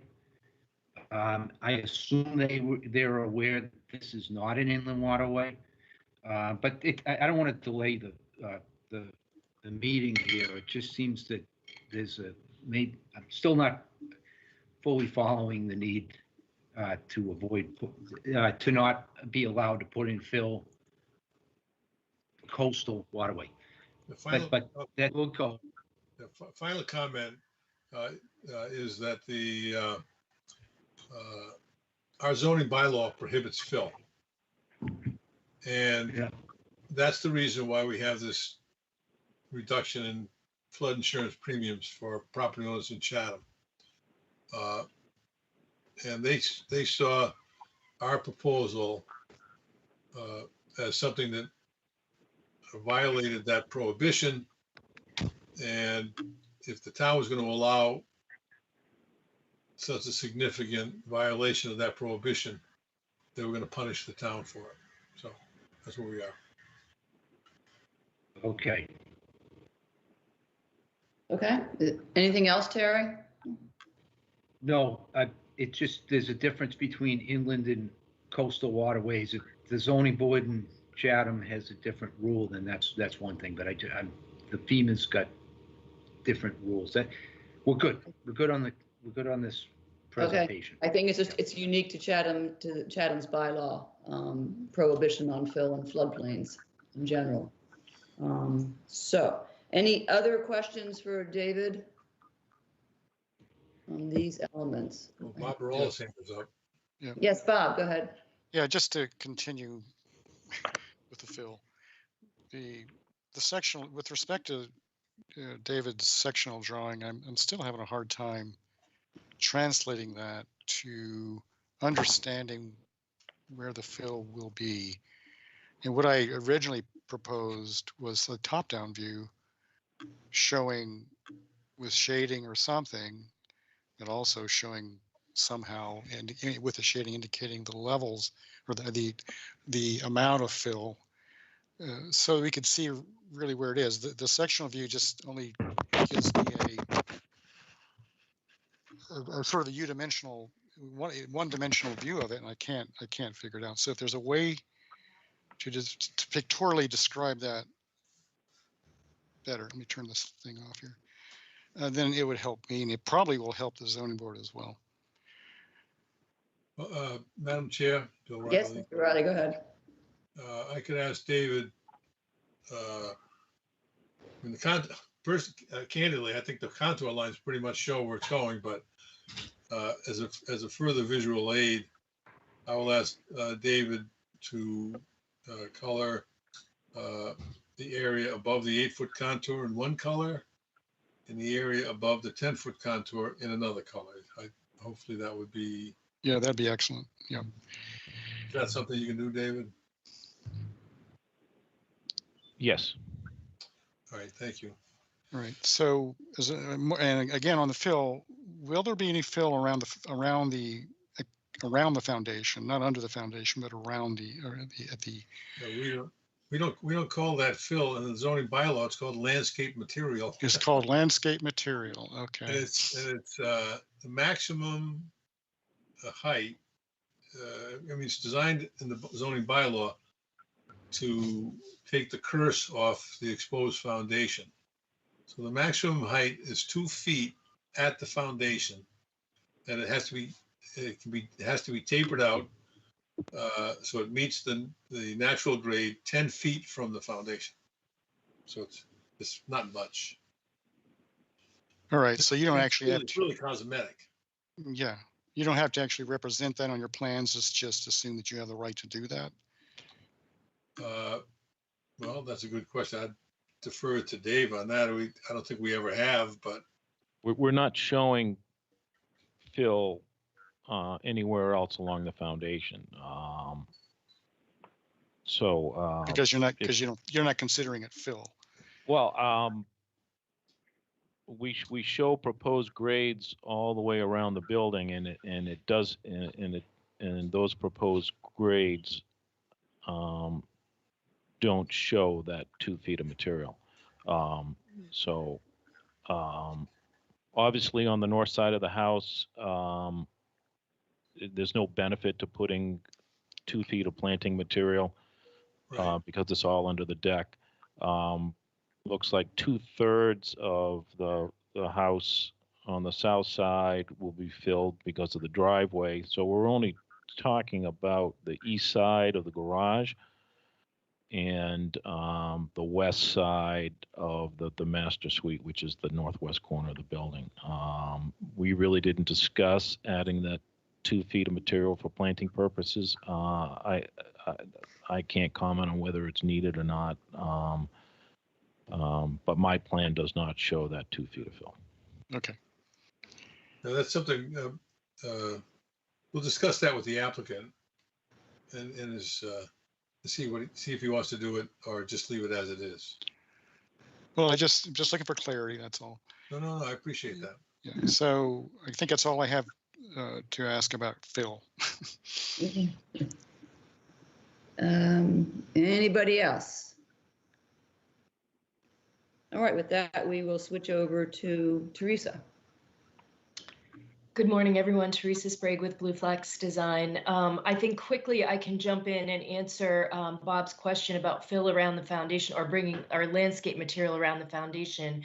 We have submitted a planting plan as requested, and the planting has been designed to work with the grades that David is showing on his plan to provide adequate screening of the foundation. So there's no plan to bring in additional material around the foundation in those planting areas. The area to the east, or just on the east side of the garage, is their kind of utility area with generator and AC units, and that will remain. And the area on the west of the master bedroom suite, it goes right into our naturalized meadow and vegetation area. So we will not be doing any additional planting. Planting on the north side of the house has been designed to screen underneath the elevated decks. And the planting, excuse me, on the south side of the house has been designed to screen any exposed foundation without any additional planting material being brought in, other than that required to help support the plant, meaning some composting in order to plant it. Otherwise, I can discuss quickly the changes that have been made to our plan. As I pointed out, we have done a foundation and landscape planting plan in the areas where we were showing typical planting or landscape planting previously.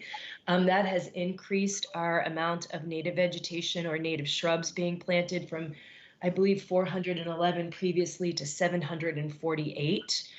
So there will be a significant number of native shrubs. Most all of that vegetation in the landscape planting is native, with the exception of a couple of non-native but non-invasive but pollinating supporting herbaceous perennials.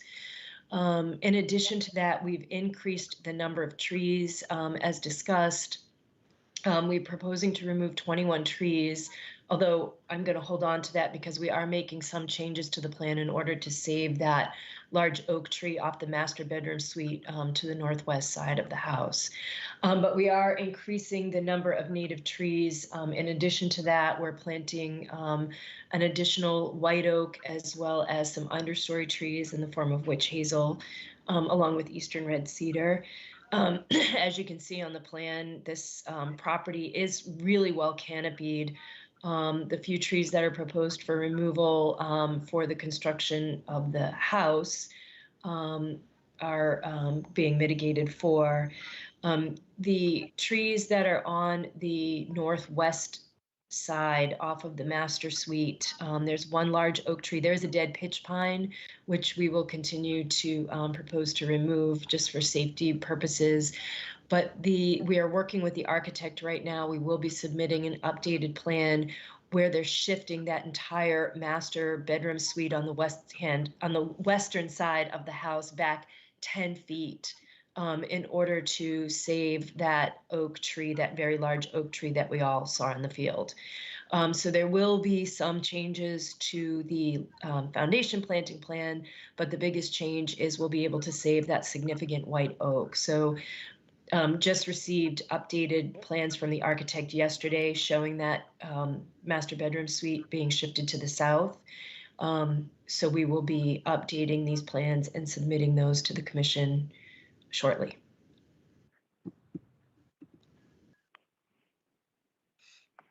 Teresa, I just wanted to note that on the plan notes, it says 18 native trees are being planted. The planting list shows 19, and I think the narrative might say 20 something. So just okay, if you could just make sure all those numbers actually end up aligning when you submit your new stuff. Will do. Thanks, Nikki. Yep. Thank you. That was we did have some inconsistencies there. Okay, Bob Del Vecchio, you have your hand up. Yes, Teresa, I know we talked about saving that little red cedar, just to transplant that. Yep. And are you proposing to transplant anything else that you see that, is worth transplanting, if it's small enough? I'll go out and do another walkthrough. I didn't see anything, Bob. We did note that eastern red cedar, and we'll put that on the updated plan. But I think most of the other vegetation in that area is non-native or invasive that's coming out of that for the increase in the berm size. Okay. How about where the guest quarters is going to be, that cottage? Is there anything in there that can be saved? I believe most of that is invasive. The problem is in order to move that, we are proposing to remove a few trees in order to actually lift and move the historic part of the structure across the property.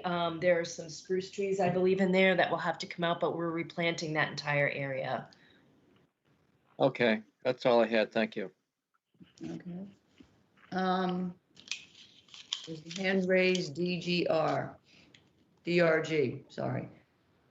Hi, can Hi. you hear me all right? Yes, we can. Please tell us who you are. This is Dennis Grimes. My wife and I used to own the property till last summer. So you probably remember me from meetings. I believe so. I had a question that I've never seen brought up. And that is that there's a big concern about bringing in all this fill for doing driveway and everything else. But I bring back the fill that's been brought in next door at 284 Kendrick Road. They raised that level of Kendrick Road along the marsh 1 to 2 feet over the last 5 years, plus all the fill that they brought in for landscaping and dune restoration that really, in my opinion, they didn't need to raise the dunes. They were already fine as they were. I know that they put in fill around the raised septic system and everything like that, but this is in a very critical zone and that was allowed, and yet this is all protected area and it's never been brought up, and it always concerned me back then and it concerns me now for Joe. He's trying to do a good thing and he's being handcuffed more than they were in a less restrictive zone. I guess I'm not following you. They're proposing to add height to the two berms, the dunes, one that faces Pleasant Bay and the other along the wetland side. Right. And they are proposing to raise up the road to get it out of the flood level, much as that was done on Kendrick Road. Yeah, I just seen that he's being allowed to raise the dunes up because they've sunk maybe a little over the last 30 years. But it just seemed like there was a lot more allowed over in the other zone next door, and it wasn't a concern to anybody. And now anything he's trying to do, he's almost building a house on stilts. And it just kind of seems like a lot more was allowed next door in a very critical zone, and he's being more handcuffed on what he can do for extra fill. And it just seemed to bother me every meeting I've watched. Okay, duly noted. We have talked about the fill extensively, that that was proposed here was filling the entire floodplain more or less, and that's what the county flood manager objected to, rightly, as a threat to Chatham's discount on its flood premiums. I will just remark that the fill that was placed on the dune on the adjacent property was not done easily, quickly, or without some degree of controversy. The height of that dune has been the subject of a lot of conversation, and whether it was built too high but I believe it's the same general approach is being taken here, that the berms that have slumped essentially over time and decreased in height are going to be added to. But there'll be a limit in the order of conditions to how high they can go, same as there was next door. However, when you see it in person after you allow that, it certainly looks different than what you might have imagined. Yes, Mr. Riley, do you have something to say on this? Well, only that, I appreciate Mr. Grimes' support of of Joe Ciaccolone's project. I was also involved with the property next door, and they're really completely different projects. And as the chair just noted, essentially, this applicant is getting the same level of approvals, hopefully, at least as our conversation has gone along, that was sought by the next door property. In other words, we're able to raise the road and driveway and you know, increase the protective berms that had been built back in 1997. So, you know, we don't feel, as I tell my clients, don't take it personal. They treat everybody this way. And I think that, you know, we are receiving equal treatment. And so I, as a professional dealing with it and advising my client, tell them that I think we're being treated very fairly. Okay, other questions or comments from commissioners or members of the public who are on here today?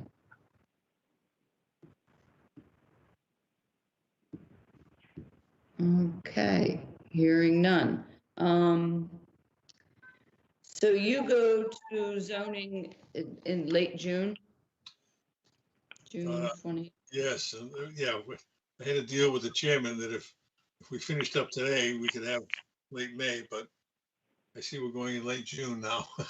Okay. C'est la vie.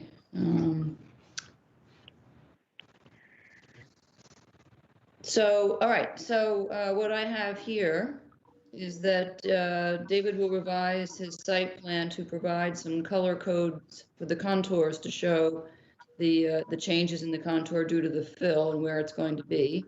There's going to be a revision to the planting plan and an architectural revision to the location of the master suite to preserve the oak tree, and I will just personally throw out here and thank you for doing that. It was beyond disheartening to look at that tree and think that it was going for no good reason, and was not going to vote for that. You will check, Teresa will check the number of trees on the plans and in the narrative to make sure they're all consistent. There'll be a note. So the eastern red cedar tree is going to be transplanted and noted on the plan. Do I have that right? Correct, yes. Okay, great. Thank you for that as well. Is there anything else that we've identified? All right, then I would propose this would go to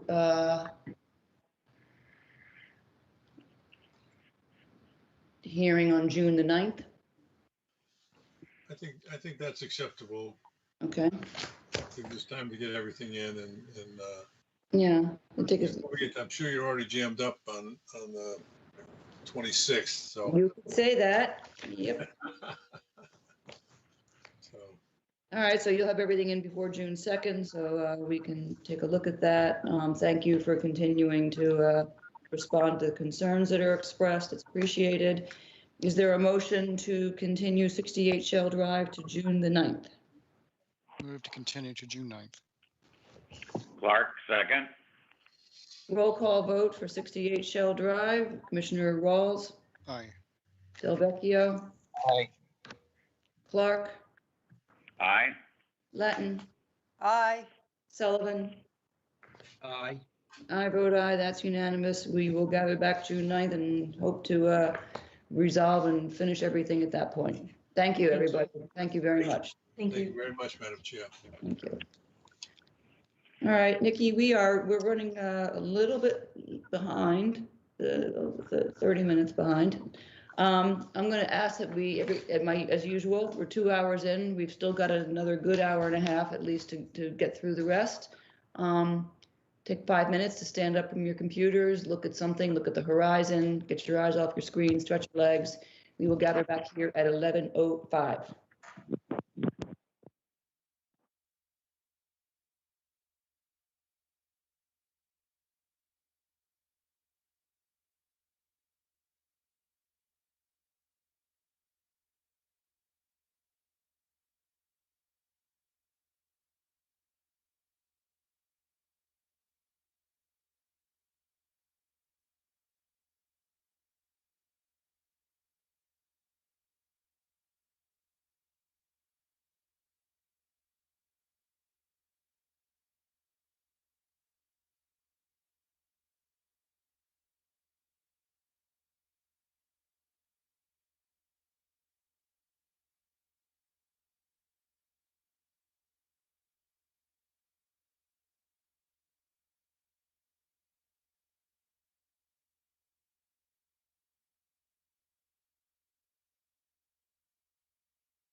All right, we are back. And Nicole, we're ready to move on to the next item on the agenda. All right, we have the notice of intent for 112 Woodcarver Knoll, Jeffrey and Tanya Capello, map 11D, parcel F8, SC 10-3492, construction of a plunge pool and patio and habitat restoration of the coastal bank. We have received revised materials. Yep. Good morning, David Clark again. yes, I good morning. believe the outstanding issues were around the mitigation, and I believe you received the revised plans and documents, and I think Sean Papich is on the line as well. Yes, I am. Yep. Yes. The landscape architect for the project. Okay, good morning. Good morning. Morning, this is Sean Papich Landscape Architecture, 222 North Street in Hingham, Massachusetts. We did send in the revised landscape plan addressing primary areas of concern. And one of those is there was a discussion to increase some more planting bed from the edge of the existing lawn, essentially reduce more of the lawn areas and give a little bit more square footage back to mitigation plantings, which is what we did along that, call it the west, kind of west and southwest side of the lawn area. So that has actually been increased by about 520 square feet. So instead of having 1,695 square feet of mitigation plantings, we're now at 2,179, give or take a couple of feet. So we did vary up the plant species a little bit, kept what we had, and added a little more variety to each of those areas. We also, other piece that we did is we increased the spacing of the stepping stone pathway. Thank you for pulling that up. And we increased the spacing to 9 inches between the stepping stones from 6 inches. We were a little concerned, and I did write a little note, a memo along with this, just to address this. We were concerned about increasing it any greater than 9-inch spacing, just because it gets to be a very difficult gate. It's a difficult walk, and it's not something you really think about until you're on them and laying them out and stepping on them. If there's a desire to take them further apart, we certainly can do that, but 9 inches is kind of the maximum of what we like to do for comfort and for usability. So that's how we place those on this particular plan that we sent in. There was a question about a line of demarcation between the lawn areas and the mitigation native plantings. And I addressed that more in my memo. Is there a preferred method of that? We could go to steel edging. We could also go to some small stone markers. And I think we were asking more for direction on that we could work out with Nikki and the conservation department prior to completion. But those were some of really the majority of the changes and the revisions that we made to the plan. If you have any questions. I would probably prefer having it in the order of conditions on what we were going to use for the demarcation. I mean, I don't really have a preference over one or the other as far as steel edging or stones or, you know, split rail fence or whatever, but I would prefer it to be in the order, just so it doesn't get forgotten in a few years. Okay.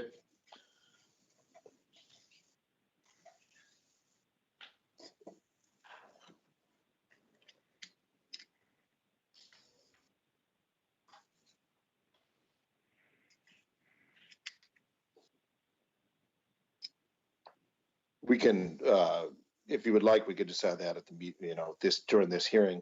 We could propose steel edging. Steel edging will actually do a job for you. It keeps some separate physical separation. Yeah, I mean, that's fine with me as long as the commission's okay with it.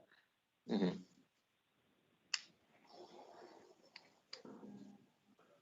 don't know if Janet was dropped. Whoops. I will just, while we're waiting for her to come back, Bob Rawls, I would just say that edging is, yeah, it serves an additional purpose of keeping the grass from encroaching into the mitigation area. I mean, ideally, and most people don't want to agree to this, you want some sort of sign or something that says, hey, this is a mitigation area, don't touch it, you landscapers or you subsequent owners or anything like that. But I know that it's not always easy to achieve that sort of thing. So edging at minimum would be acceptable to me. Okay. I had a comment about the invasive Japanese knotweed on the north edge of the coastal bank. And I was wondering whether you were going to take care of that. Oh, yes, we would absolutely do any of the Japanese knotweed that we see in the area. We probably should have added a note to that edge on the plan. And we can certainly do that and include that in a file that we could send back to the conservation agent, to the department. Yeah. We can just add the same note that we have on the kind of the southwest portion of the property. We could add that note. Okay, thank you. Oh, absolutely.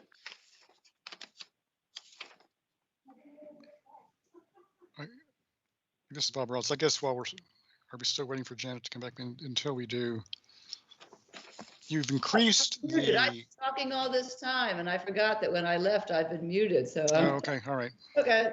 Go ahead. Well, I'll just say the thing that I had to say, which is I think there was a coverage table originally submitted, so now we have a revised mitigation plan, basically with increased area. I think for procedural purposes, we'll want to get that coverage table updated as well, unless it's there and I didn't see it, or we don't have a digital copy or so forth. We do note on the plan a small table that describes, I don't know if we would have that on Clark Engineering plan. Yeah, that's what I'm talking about. I see the one on your plan, but for procedurally, we should have the official coverage table updated. Yeah, we'll also need to make a finding in the order of conditions about what the bottom line is on coverage and mitigation. So we would need that figure updated in any case. Okay.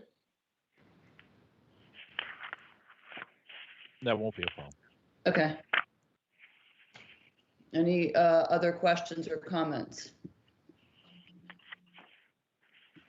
I don't see any other hands. All right, if you can get those couple of changes, to add the coverage table, make a note on the plan that the demarcation will be done in steel edging. We'll schedule this for the June 9th work session to review the order of conditions. That would just mean you need to get those items into the conservation agent. June 2nd work session. June 2nd. June 2nd work session. I'm looking at the wrong thing. By May 26th. Okay, no problem. The sooner the better, so we can. Yeah, we'll have it way ahead of that. Okay, that's great. Yes, on the knotweed too, Janet. And the knotweed, yep, and put that on the plan. These will all go in the order of conditions. But it's good to have it in both places. So with that, is there a motion to continue this to June 2nd for an order of conditions? Move to continue to the June 2nd work session. Clark, second. All right, roll call vote for 112 Woodcarver Knoll. Commissioner Rawls. Aye.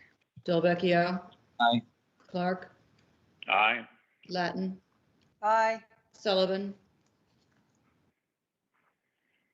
Terry, you're muted.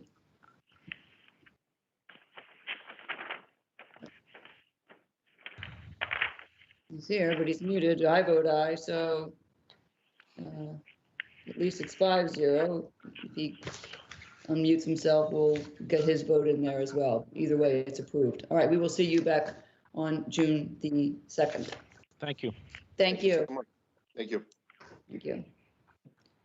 All right, next we have 0 Widow Road, QBJKL LLC, map 14K, parcel 15-W53.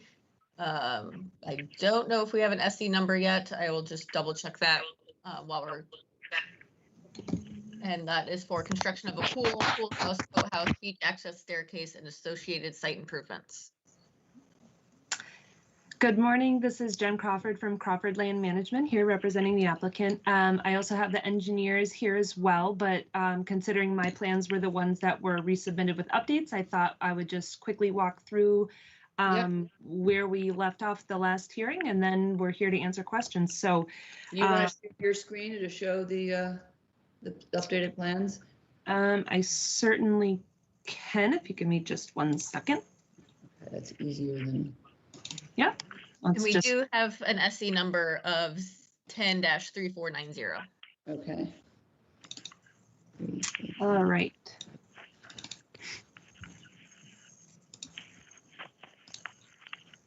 Let's see.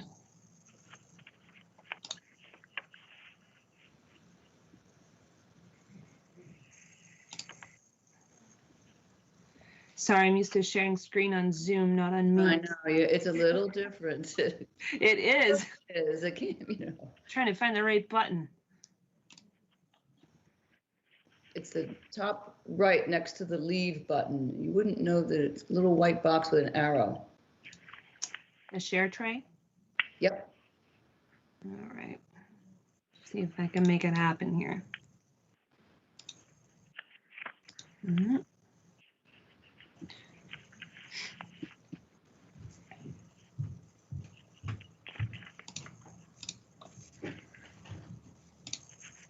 Did that work? Yep. Excellent. There you go. Okay. All right. Okay. Sorry for the momentary lapse. It's good. All right. So at the first hearing that we had 2 weeks ago, you guys had a couple of different questions. One of them was on the coastal bank delineation area here that was on a previously shown plan from a couple years ago. So Taria McGrail from Coastal Engineering addressed that question during the hearing, and we reviewed that area on our site visit last week as well. For me, the questions were about the tree inventory of the area that was within the limit of work and also within your 100-foot buffer zone. So that information was provided in a supplemental letter, and you were able to review that tree inventory in the field as they were flagged in red. The other thing, the reason I resubmitted the plan to you was because the plant counts on my restoration table did not match what was actually shown on the plan. There were actually more on the plan than what was in the table, so that was a nice surprise for you, as those numbers in the table went up a little bit to reflect the plan accurately. And really beyond that, that's what I had noted as the things that had come up in the first hearing. When we met on site, we pretty much walked the property from the coastal bank all the way back to the upland area so that you could review the limit of work and the actual field conditions. And with that, like I said, I'm here, the engineers are here, so we are more than happy to answer more questions that you might have about the project.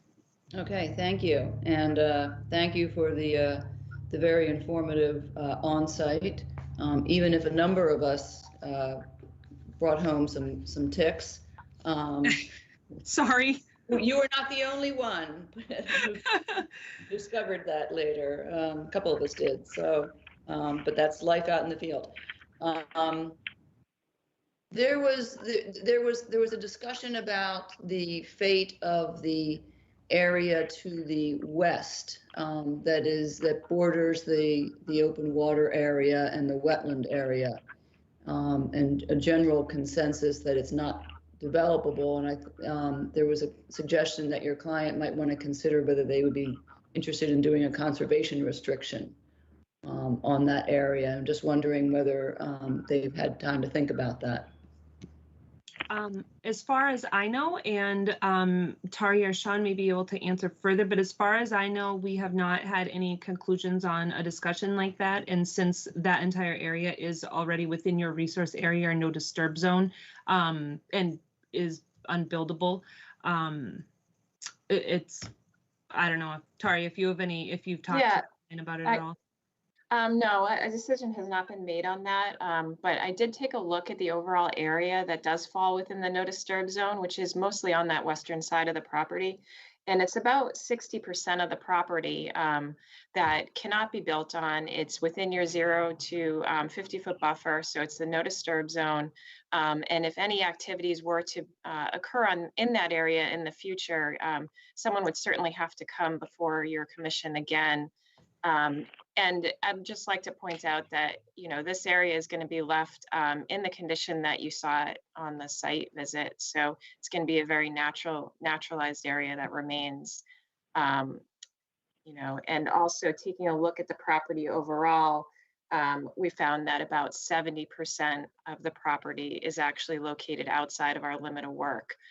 So we really have focused any improvements on the property on minimizing any kind of impacts into those more sensitive areas. Okay.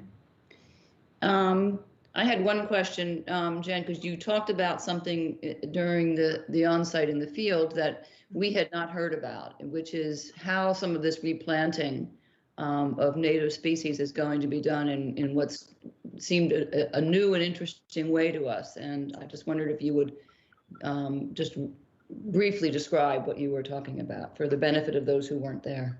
Yeah, sure. So there are certain areas of the restoration plan, mostly it would be the areas that are shown in the hatches, and they're just shown so that we can get a square footage. But one of the tools that is at our disposal for restoration projects is something called native sods. So in this particular case, and there are many different kinds available, but in this case, I specified on the plan both a hay-scented fern sod as well as a native ericaceous understory. So that type of a mixed sod usually contains things like black huckleberry, sheep laurel, sometimes the small, oh my gosh, I forgot it on site too, but it's Cornus alterniflora, all sorts of wintergreen. And those types of sods are actually harvested typically from companies in Maine. A lot of times those sods are harvested from sites that are going to be developed, but that have native understory already existing. So they're actually hand cut and harvested out of woodland systems, which is a little sad, but at the same time, if they're coming from a site that's going to be developed, this is a way to reestablish those ground covers elsewhere. We've used them on other projects, and they are just amazing. They're kind of like instant restoration, if you will. And so those are a really great tool that's at our disposal. And when a project can warrant it, we like to introduce them and use them because we find that they establish very, very quickly. They look like they've always been there, and they are able to then spread much more quickly than planting potted plants of those same types of species. And I think it has to do with the root systems really being intact, and all of the microbes that are in the soil, on that soil surface, and everything comes with those hand-cut pieces of sod. So it's kind of an instant, it's an instant woodland understory, which is pretty amazing. And so I'm happy to get you some pictures on that. I know I said I would do that at the on-site, and I have not done that yet, but I can absolutely. It's an intriguing idea. Do you know offhand, and we can check into it because it's such an intriguing idea, whether there's any information about, does it have any better survivability rate than potted species being put in? The only evidence I have on that particular piece is just been our use of it on restoration projects. Very often the potted plants get grazed by deer and rabbits and other things, which kind of sets them back a little bit. And the native sods that we have installed on projects have seemed to persist very, very well. And establish and root in very, very well. So based on just anecdotal evidence from our experience in the field, it's a years jump start on that process of establishing those understory species as opposed to potted plants. Interesting. Okay, that's a fascinating. All right, let me see if there's any questions or comments from other commission members. Clark, All right, Go and ahead. Tom, let me just hit Terry first. Go ahead, Terry. Yeah.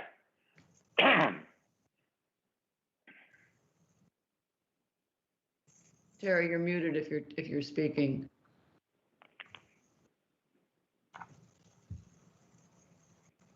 All right, well, while he's finding the unmute button, which is not always, Tom, go ahead and I'll come back to Terry. Pick him up. Sorry. All right, okay. I had, oh, there he is. All right, I'm sorry. Okay. Question on the understoring and the understory, as you called it, and transplanting from another environment. Is there any concern about Asian longhorn beetle getting transferred along with that down to this area? I haven't read any literature on concern for that with understory species. I know that that is a concern in the nursery trade and in other aspects, but to my knowledge, there is not. To my knowledge, there has not been any sort of moratorium on plants from Maine or anything like that. But yes, it is. We actually have flyers up in our shop location showing what those particular insects look like, and that's a great question actually, and it's something I can look into because I honestly I don't know, but I haven't had any sort of alerts that have come through on for us on that. Okay. Thank you. Anything else, Terry? No, that's it. Thank you. Thank you. Tom, you can pick up now. Okay, I had a question about the proposed elevated staircase. One, I noticed they asked for a variance, but I'm trying to be polite, but the analysis was inadequate. Let me just put it that way. It was basically a joke. And the other question, I don't think it's sufficient to grant a variance, given that it basically didn't consider anything at all as an alternative. And then the other question I had is the guidance for the elevated staircase. I noticed they proposed, I believe, using the FEMA manual, and this, since this is in the area of the Pleasant Bay ACEC, I thought that probably we should consider their guidelines for private walkways and stairs. That's a topic we haven't really gotten into, and I know, Janet, you're suggesting we may get into it next year, but I think that consideration should be given to what Pleasant Bay has already developed in great detail about the design of private walkways and stairs. I think that might be applicable here in lieu of the FEMA standards. If I may, can I respond to the Yes. questions related to the ACEC? So I did take a look at the standards provided in the Pleasant Bay ACEC document for an elevated staircase. And the stairs that are proposed do adhere to the design standards. For example, the stairs are proposed so that the lowest members are 18 inches above the coastal bank. They will be natural wood and it will not be painted. Any area that, well, first I'll say that we selected a location and we observed it on site that it will really have the least amount of impact on the coastal bank and any vegetation in that area. And then in addition, we're proposing to restore any disturbances in that area and mitigate at a rate of 2 to 1 for the full disturbance area of the stairs. The deck boards, one of the things that's indicated in the ACEC document is a request for the deck boards for the steps to be 1/2 inch apart. Ours are separated by 1 inch to allow the sunlight to go through. Again, and then our stairs will be at the 4 feet width, which is the recommended width in the Pleasant Bay document. So I feel that these stairs are proposed in accordance with the ACEC recommendations that were put out by Pleasant Bay. Great, thank you. Okay. That's the only question I had, Janet, other than I thought the variance analysis was not acceptable. Okay, thank you. Bob Rawls, question. Actually, no questions. I just wanted to compliment the team on this application.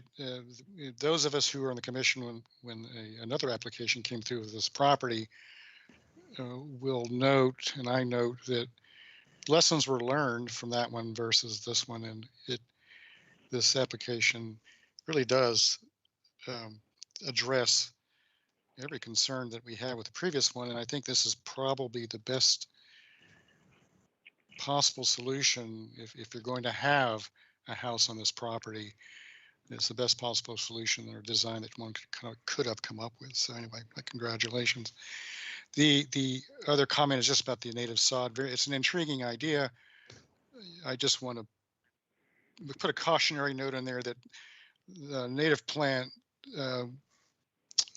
purists, shall we say, might take issue with bringing in native sod from too far afield, such that what's being brought in are not local ecotypes. So, Maine is probably, depending on your perspective, good enough, but I hope that it wouldn't go much further afield with when you go looking for this stuff. Anyway, that's all I have. Thank you. Any other hands raised, questions, comments? Mr. Jacobian. Yes, hi. Thank you for allowing me to comment.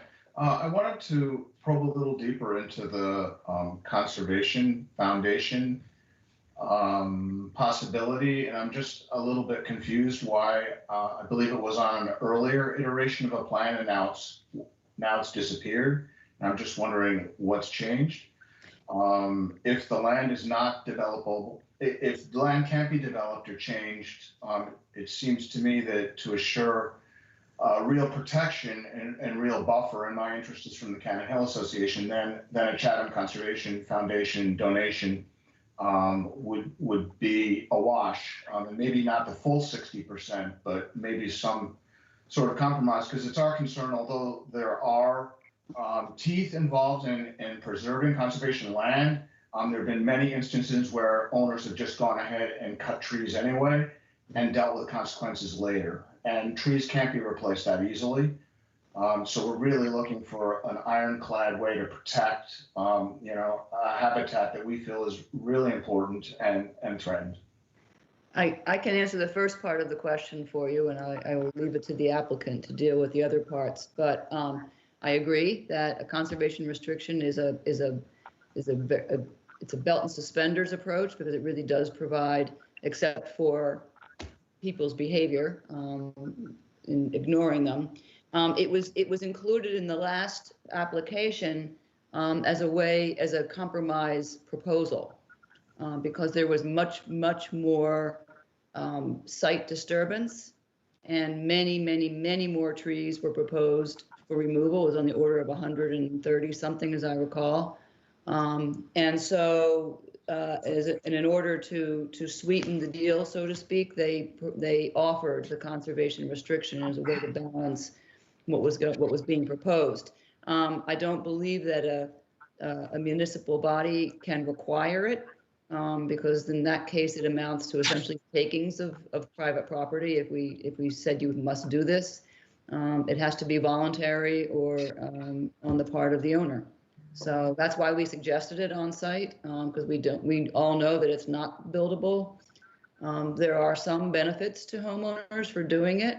With the changes in the tax code, I'm not sure about what kind of a tax advantage it provides anymore, but we always like to suggest it, but we cannot force it. And I will turn it to the applicants if they have anything further to say about that.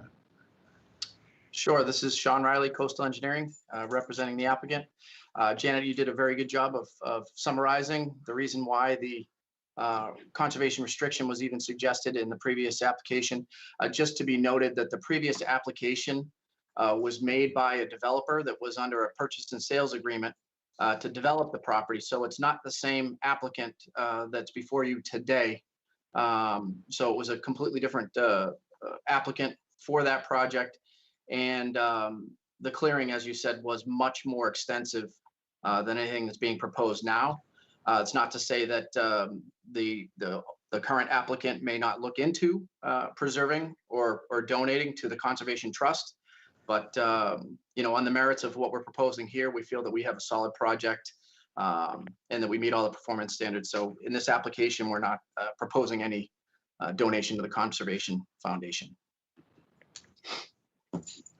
And if I can just add, you know, at Cannon Hill, we appreciate the scope of the plan and the fact that there is such a care and concern about the preservation of what's there. So I don't want to color our overall reaction, but we really, you know, we've seen some changes recently in our area. And we really are very conscious of maintaining as much of nature as we can. Thank you.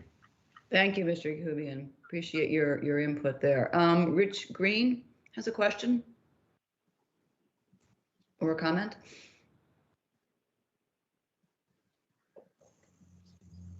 You're muted, Mr. Green, if you are trying to speak.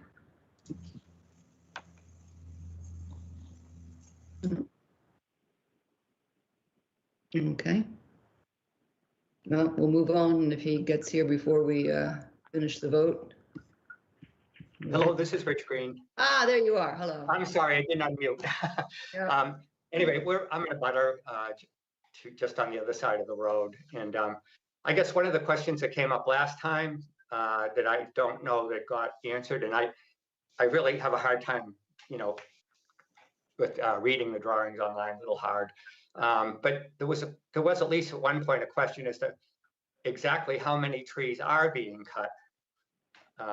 Janet, I think you had a pretty good handle on what they were cutting last time with 130 plus or minus.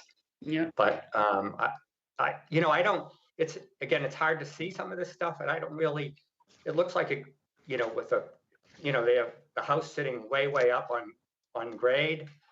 And so I look at that whole envelope and it looks like virtually everything from, you know, where the driveway is in to the house down to really where the path is pretty much, maybe with a little bit of a setback from the path, is being cut. So I don't understand how all these trees that were going to be gone before are not being cut down now. So I'd like to understand the number at least. You have to bear in mind, Mr. Green, that this new proposal has been designed specifically to keep the vast majority of the developed part out of our jurisdictional area. So the house and the terraces and the decks are all outside of the 100-foot setback. I see. So we don't have information on what necessarily is being proposed for tree removal in there because we have no jurisdiction over that. Jen Crawford did prepare a tree inventory, and I can answer your question about the numbers as we understand them now. Jen, you can go ahead. Yep. So yes, so what we inventoried again was what was between the limit of work and the 100-foot buffer zone. We inventory, and this is all detailed in the letter that I had submitted. We inventoried basically with a DBH tape and identifying species, anything that was 6-inch DBH and greater, any tree species that was under 6 inches was included in account for saplings. The full inventory list was provided, and we counted, hold on one second. Let me get to the right page. As far as tree species, 6 inches and greater that were inventoried, there were 47. There was also 29 saplings noted, with the majority of those at 24 of them being between 1.5 DBH and 3 inch. So trees that were basically a few years old kind of fall into that category. And in terms of the other thing that I noted within our letter is that the largest tree inventoried was a 16-inch oak. And I reviewed the location of that tree in conjunction with the limit of work with the engineers, and we agreed that with its location and the type of work that was occurring in that area, that it would be very easy for us to simply shift that limit of work a few feet so that the largest tree inventoried is actually outside of the limit of work now. So that one, I guess that takes one less off my count. So it'd be 46 trees. And then in addition to that, what our restoration and mitigation package includes is the addition of 71 canopy and understory trees in order to heal back that area within the limit of work and provide the appropriate mitigation for the project. And then in addition to that, we have the other additional woodland understory species with the shrubs, supplemental grasses and sedges, and then the native sods that I spoke about previously. So, for example, there's one kind of huge tree along Shell Drive. It's a maple. It might be a Norway maple. Is that not in your area? Is that not in an area of the setbacks, of the 100-foot setback? So I believe I do know what tree you're talking about, and that is outside of the 100-foot buffer. But in terms of the tree species itself, it is a state listed invasive tree species. I don't know if that matters to you or not, but from an ecology standpoint, it matters. I see. So basically this 100-year-old invasive tree is going to be cut down. Is that fair to say? Yep. Yes. And are your setbacks different than they were before? I know you basically had it, you didn't agree with Clark's analysis of what's happening at the coastal flood bank in terms of the slope. So did that affect where these lines are drawn? Are these lines at the house itself not affected by that, but by the other aspect of the floodplain? That's a question. I could answer that. Yep. So on the plan that's before you, the red dash line, heavy dash line, is the 50-foot buffer from the top of coastal bank that is located to the west of the site. And then the blue is the 100-foot buffer from that same coastal bank. The slope that was previously discussed and was walked on site would have been to the north of where the house is proposed. That is the area that is down below elevation 11 is flood zone, but our transects and elevation data that we picked up show that the slope does not qualify as a coastal bank. Right, but I guess what my question is, assuming that you're right and Clark was wrong, are we doing apples to apples, or because of the determination that you made with regard to the slope, are there other trees not being included in the count because they're no longer in jurisdiction because of the way you marked it as opposed to how Clark qualified it? So just as a clarification, this is Sean Riley. We met with Dave Clark. Dave Clark is actually showing the same representation now for the top of coastal bank. The representation that he had made several years ago was based on the fact that the Chatham Conservation had a 100-foot buffer from the flood zone. Right. So in that case, it wasn't important for him to get into greater detail of the slope transects to try to eliminate a coastal bank at the bottom of the slope because the buffer zones would still be there, the 50 and the 100. But after discussing it with him for the survey that he did for 68 Shell Drive, the property adjacent to this, he is in agreement that there is no coastal bank at the bottom of the slope with the additional information that we've gathered. So he is on the same page as us as far as the determination of the resource area boundaries. Okay, Sean, I hear you, and I'm not trying to I don't want to belabor it too much, but I guess my question is, during the meeting, it was generally agreed that this is a much more sensitive placement, and just on the top, it just doesn't seem that it's a whole lot different before. So what I'm trying to get at is, are all the trees that were going to be cut before, or virtually all the trees that were going to be cut before, still going to be cut? They are not. Are we really saving some trees? We are saving a significant amount of those trees. If you look at the plan that's on the screen, the gray area that you see in that triangle that is to the northeast of the property, those trees are not being touched at all. So So that gray area basically looks like a kind of a This here, curve. It's dark, it's grayish dark, and it's pretty, actually, and it almost comes to the path. Is at one point in it, right? Is that what you're talking about? at it's a triangular shape that's at the northern and the eastern boundary of along Shell Drive and along the path. The path is in gray. The path is actually on the adjacent property.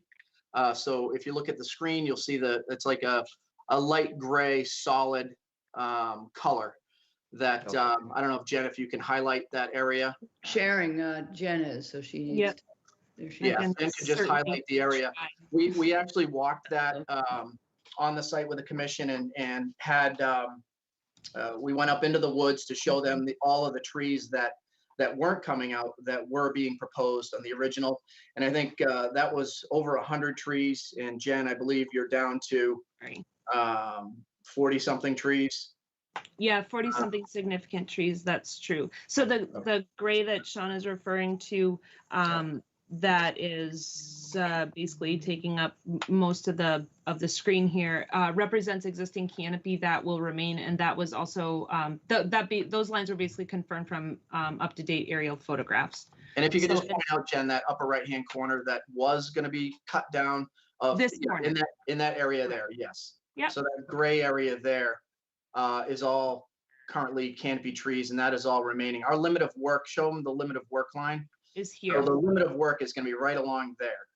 Okay. Yep. And how, just one last question. So that basically so that northeast corner is basically not going to be really affected. And then it hits where you start your work. I guess that's a slope down from the elevated house patio, if you will. And the slope there is, what is the slope from the top to the bottom? This slope? Yes. Is Yeah, within that the slope. limit of work? Yes. Tari, do you have a height difference Yeah, between the two? that slope is it varies 2 to 1, 2 feet horizontal to 1 foot vertical, and in places it goes to 3 feet horizontal to 1 foot vertical. So it'll be very stable, particularly once it's planted with the plants that are proposed in that area. This slope, for reference, this slope that will be there after construction fairly closely mimics the existing slope in this area of the property that is remaining untouched. So it's of similar grade. Okay, thank you. Okay, thank you, Mr. Green. Thanks. All right, are there any other questions or comments? I don't see any other hands. Then is there a motion to continue this to June 2nd work session for review of an order of conditions? Move to continue to the June 2nd work session. Clark, second. Roll call vote for 0 Widow Road. Commissioner Rawls, Aye.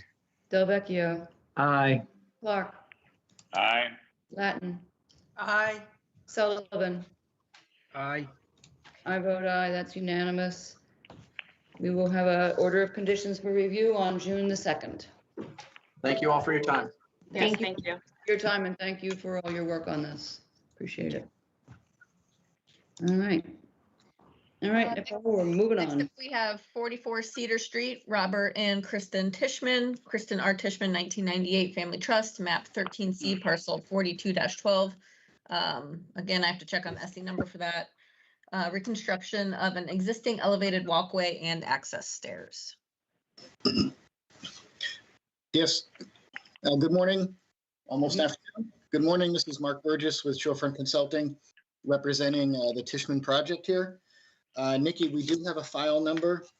Hold on and I'll get it for you. Yep, 3493. Oh, okay, cool. Yep.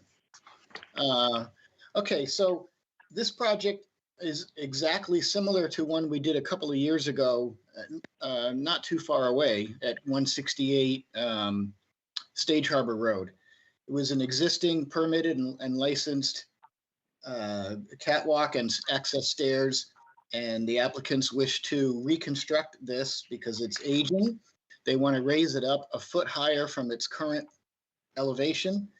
And then there's been some erosion landward at the edge of the marsh, or the back edge of the marsh, to where now where the landing where it exists, there's just about a couple of inch gap between the grass and the land and the landing. So by raising it up a foot, we're going to raise everything up a foot and then extend the landing landward so that they can step from the grass, onto the landing. They wanted to leave the bank natural, so there's no erosion control measures proposed. The catwalk goes over existing salt marsh. The sketch plan before you uses the license plan as the stamp plan of record. Shorefront Consulting went out there and we've measured and verified the elevation of the current catwalk. So it was built a little bit lower than the original permitted configuration, but by raising it higher, we're going to be higher than the original permitted configuration and well within the clearance guidelines for catwalks. In addition, the catwalk is currently seasonally removed, and I should note the catwalk is only the outer two sections. Everything else is permanent that you see there. The outer two sections are jetted in and out each year, and yeah, they're jetted in and out each year. They're just 4x4 posts, typical procedure in Chatham for seasonal structures. What we're proposing is to change that to permanent stub piles so that we don't have to jet anymore. And I know the Division of Marine Fisheries letter suggested against jetting. So, and that the middle ground here is that the Conservation Commission knows that we try to auger these stub piles in, but it's possible that a one-time jetting might be needed to get them to the proper penetration. That's still better than jetting these in and out every single year for however, 1994, I guess, however long it's been going on. So overall, it will improve the site because we'll never have to jet again. Catwalk goes in and out, sits on the stub piles, all is good. The configuration that's out there is less than what was originally approved. So the drawing detail on the left side, if Nikki, if you want to pan over to the left a little bit, there we go. So the red line portion, well, that comes out different. That looks different than what, I'm sorry, that didn't print the way I wanted it to print. Well, my apologies. That's really weird. Okay, well, if I can tell you that if you look at the license plan, there's another section or two of landings and stairs that weren't installed, even though they were approved. And in this plan, that's the red line that says not built. So there was additional structure that's in that area that says not built that was approved, but of course wasn't built. So this isn't really an expansion of anything that was previously approved. It's an expansion of what's there, but it's only an extension into what was the original approved footprint. And unfortunately, I guess if they had built this per the plan in the first place, they probably wouldn't have this problem of the erosion because there would have been enough landings to get from the lawn to the catwalk. But be that as it may, this is the solution to the problem at this point. So what is proposed is the proposed configuration to the right of the plan, and that depicts correctly. I'm going to supply you with another PDF because I don't know how that printed that way, but I will plot that correctly in a PDF and resubmit it to you. I apologize for that. Okay, so by raising it up a foot, the stairs go up a foot, the landing goes up a foot, and then it will be extended landward to meet probably just about to the gate or so, to meet the lawn. Sorry. There are some bluestone steps proposed. The grade coming up it's not terribly steep, but if there's a morning dew on the grass, it can be slippery. So the applicant asked me if we could ask for some bluestone steps. They would just be replacing the lawn area, so you're losing lawn and just gaining some bluestone steps. That work is within the 50, so there is a variance attached to this proposal for work in the 50. The structure itself is water dependent. And I'm still reviewing this with zoning. So you have some zoning comments that say that we have to go back to the zoning board. We didn't have to do that for the other one. And currently, the analysis is saying that we have to go back to zoning because what was built is not what was approved. So I get that. What I'm trying to work out with zoning is that we can provide them with a revised plan for the record, because the zoning permit already, the special permit already exists. And as I'm saying, we're within the approved footprint. So we're not doing anything any different. I'm still waiting to resolve that. If we have to go to zoning, it will be in July, which is going to kick this out quite a bit. So let me look at my email from Sarah. The next available zoning date would be July 8th. What I'd like to do is probably just continue this to your next hearing to see if I can avoid the zoning. And if we can do that, then we can close the hearing and issue the order and move on. And if I have to do zoning, then we'll continue it to some meeting in July. So relatively simple project, rebuilding what's there, improving it, and extending it landward. And I will stop there and answer questions. Okay, thank you very much. Just to clarify, the total, the elevation raise is 1 foot across the entire structure. That would, with the catwalk itself and the landing, everything's going up 1 foot. Correct. Okay. And what is the current height? 7 point, I'm looking at the elevations on here. The as-built height is 6.3 mean low water datum. Okay. So it'll be 7.3 mean low water. Okay. Correct. Okay. All right, I need to stop sharing so I can look at, Bob Rawls has his hand up. Questions, Bob? Yeah, a few. What, I'm not sure if you mentioned what the decking material will be for this project. The applicant didn't mention any upgrades to Trex or anything, so it will be what's there now, which I believe is the 2x timber stock. Okay. You can look at the pictures that I attached that show that. Yeah, it's implied. I just want to make sure there are reasons. Yeah. They didn't mention changing that. He just wanted to raise it up. Okay. So, I'm not really, we don't get, in my time in the commission, we haven't gotten very many applications with regard to catwalks and dogs. The reason this is called a catwalk and not a dock is because, you tell me. Because it only goes to the end of the marsh.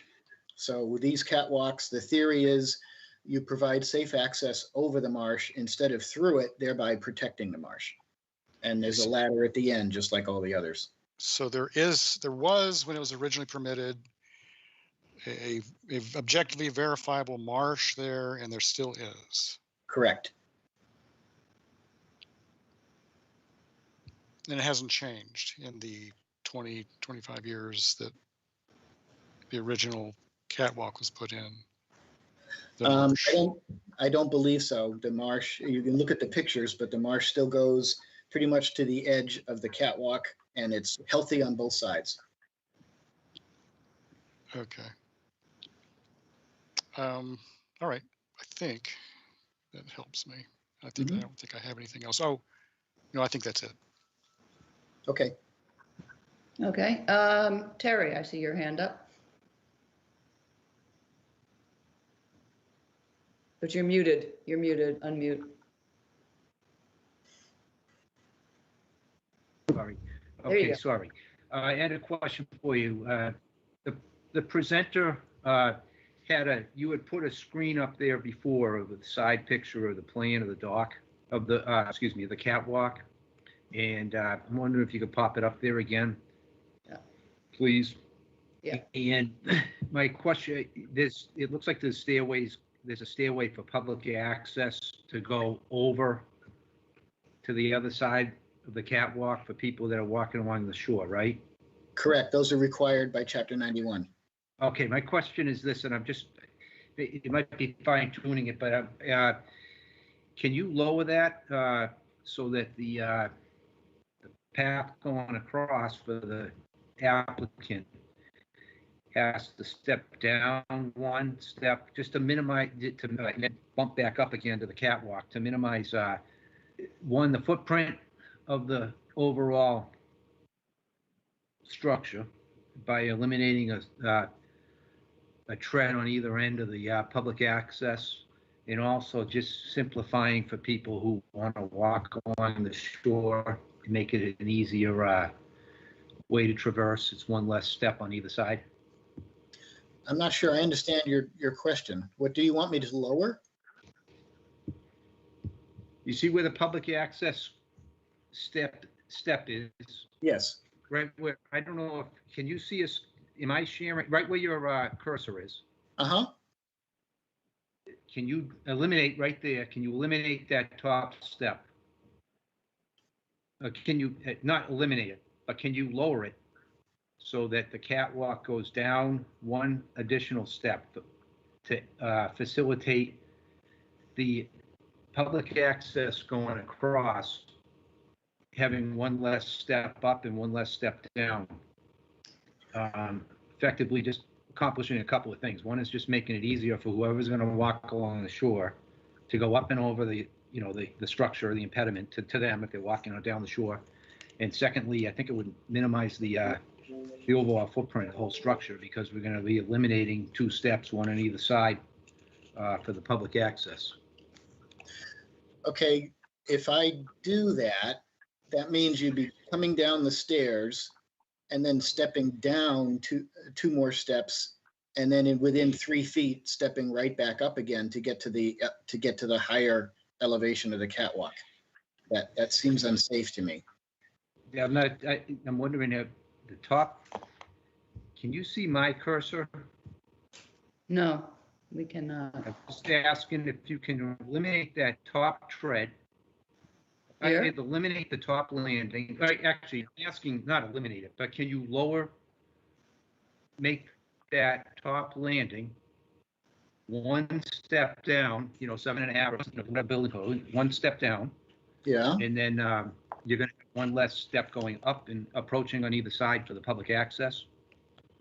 But don't I have to lower the deck height to do that? Let me just clarify what you're asking here, Terry. So if you did that, then you have two options. One is, as Mark just said, you would end up with a step from the landing up onto the catwalk. Yeah. And another step added to the stairway, or you lower the whole height of the catwalk to meet the new lowered top of the stair. Public access. I'm not asking to lower the height of the catwalk. I'm just asking if the. Okay. I'm not asking for that. I Okay. guess I'm just asking if you can lower the landing where it goes up and comes back down for public access, but maybe that. I see. That brings I see. I see what you're saying. So that for public access purposes, you just go up, cross over, and go back down on the other side. It would only be if you were coming up and then turning, going out onto the catwalk, that you would have that second step to Correct. go up to it. Correct. Okay. Mark, that's what he's asking. And then doing that, you eliminate one step on either side of the public access, and you decrease the footprint. I'm new to this, so. I'm following you. Yeah, so that still means when you come down the stairs that say the 7 foot 2.25 inch stairs, you'd be coming down those stairs, stepping down or finishing lower than the catwalk is going to be, and then having to step back up again to the catwalk. Correct. That's my question. So you'd be adding one more step coming down for the applicant to get down to a lower step to then, change levels more than add another step going back up to the catwalk. Yep. I understand what you're saying. I think to be able to have to step down lower and then come right back up again, it just seems like that's a tripping hazard for the applicant. The stairs that go to the public access stairs, yes, you'll need one or two more steps to accommodate either side. They're open risers. The marsh has been growing healthily around the steps. And unfortunately, I mean, I hate public access steps. I'd rather be nice to see 5 feet under all of these, but that's not always possible.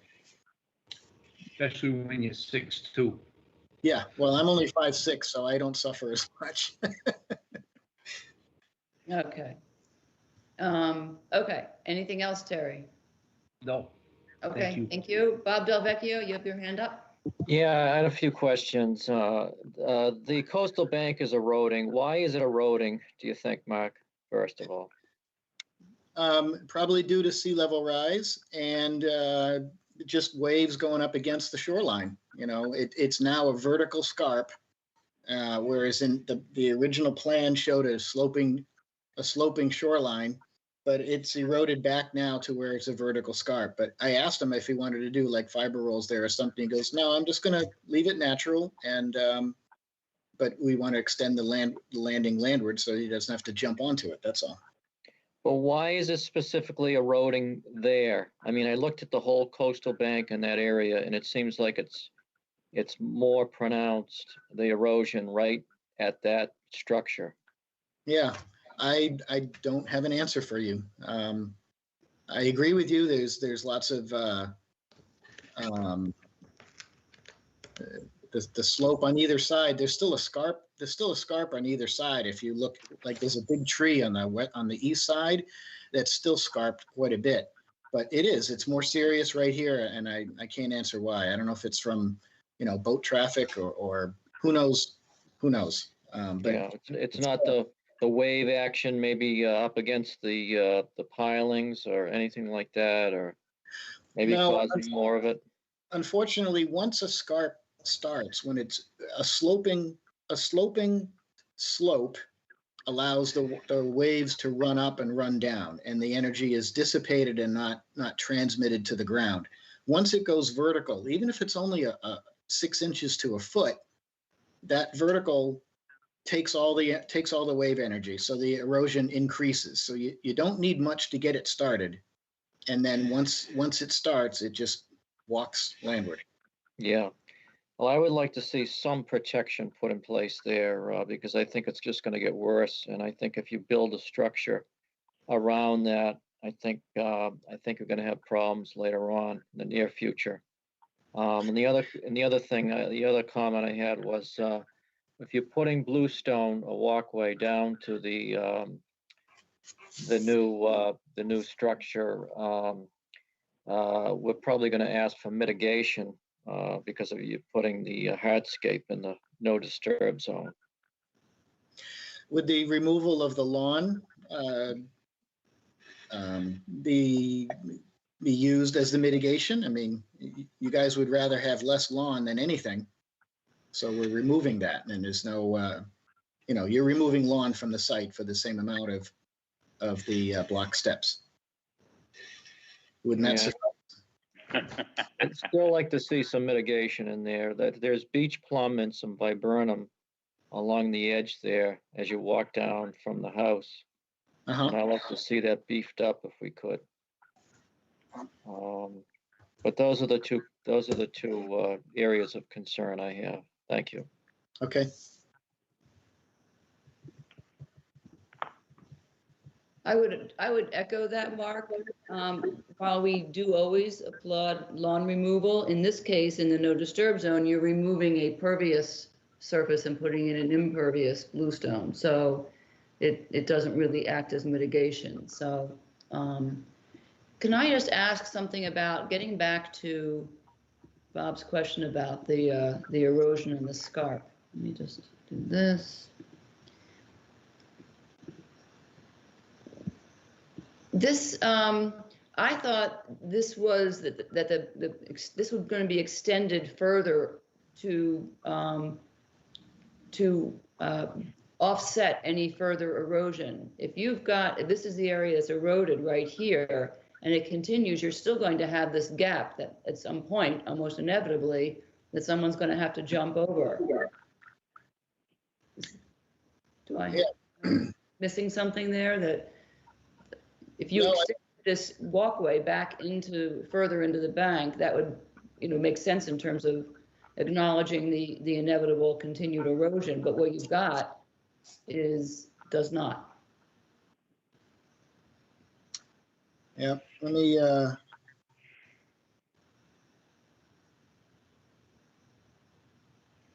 I'm not disagreeing with you. Okay. 10.4, what was that platform? 9.5. We raised it up from 9.5 to 10.4, but you're right, it's not, and the landing, yeah, I'm sorry, that's not drawn right either.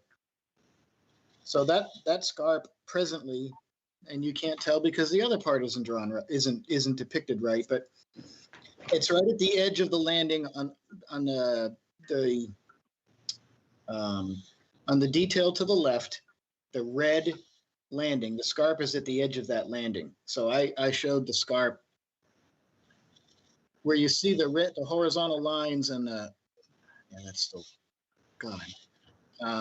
You see anything there? Yeah, there's not. I can't explain it to you because it's not shown correctly. Okay.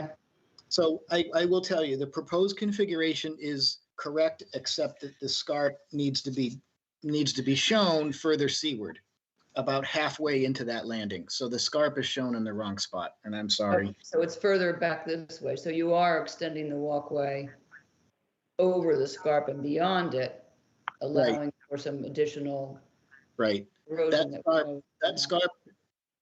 That scarp should be located around where the first D in eroded is, or the R in scarp. In the middle here. Correct. So that's another drafting error on my part. Okay. I do my own drafting. I'm human, but I certainly correct that. It's not a problem. Just wanted to get, because I looked at it and said, I don't really see how this is solving anything. Okay. No, you're right. Okay. Three words every woman loves to hear is "you were right." Hey, put that on my wall.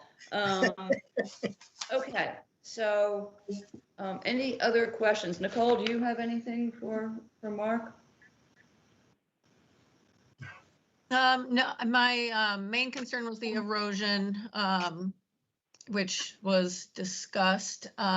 Zoning, you mentioned you may have to go back to zoning. I know the previous approval says any boats have to be less than 8 feet that are related to this catwalk, although, I mean, you can't really tie off to a catwalk. And it's not to exceed 3 feet in width. So I didn't see that on the plan. Correct me if I'm wrong, because with all the numbers, it's hard to find things sometimes, but just make sure that it's no wider than 3 feet. Yeah, I believe, well, the section AA detail shows 2.5 feet between the handrails and Yes. well, the one handrail. Okay, yep, I see that now. But you can say no more than 3 feet, that's fine. Okay, so those two things will be, in the conditions, and then anything else, if you go to zoning, that they condition. But I believe that is, and the jetting of the piles. So I guess we just need to get an opinion from the commission of if you're willing to do one more jetting, and then they're permanent, or if you want to follow the DMF letter that says do everything by hand. Can we read, we need to read the DMF letter into the record anyway, Nicole. Sure. So do you have that handy? Yep, do you want me to read the whole thing or just their recommendations? Okay. So the Mass DMF says that the project lies within mapped shellfish habitat for soft-shell clam and quahog and bay scallop and American oyster. So they offered the following comments for our consideration. They recommend no jetting of piles be allowed. We recommend the use of hand equipment and not the sleeve option to contain sediment. According to the DEP's Small Docks and Piers guideline, the installation of piles through jetting with high pressure hoses typically disturbs a surrounding area, potentially depopulating vegetation that may have difficulty reestablishing itself and disturbing bottom sediments. Okay, here's what I would suggest maybe what we do. The order of conditions can include what DMF requests and a general prohibition on jetting for the installation. However, if there is a situation that arises that can't be solved, then maybe you consult with the conservation agent about whether she agrees and she can bring it to the commission to talk about and approve if you are at a situation that can only be resolved by a one-time jetting process. We'd like to see you do everything possible to avoid having to do that, but if it becomes absolutely necessary, come back to us and I don't want to give it blessed ahead of time, but we will look at it then. Does that make sense? Yeah, the condition could just read that jetting should be avoided, and if jetting is necessary, it has to be approved by the agent. Yep. Prior to. Yep. Oh, yeah. Okay. Okay. Does that work, Nikki? Is that okay with you? Yes, that's fine with me. Okay. Anybody else? Any other questions or comments? I had a couple, Janet. Yes, Tom, go ahead. Yeah, I noticed the steps for the public access. There's a reference that you're going to use through flow or flow through grading. Is that correct? And the reason I ask, the first of several questions I'll ask is I noticed the literature says that flow through is non-load bearing, and so if you're going to use it for the stairs, I assume it's going to be framed in some way with some kind of on-center support underneath. Is that correct? Yes. So the applicant, the timber steps get very slippery when they're exposed to the tide. So he wanted to use the through flow grading there, which also addresses the question of perhaps more steps. But now we're going to have better light going through them.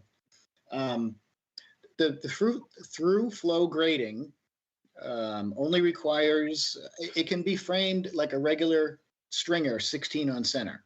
So it is structural. I mean, it's exactly meant to be walked on.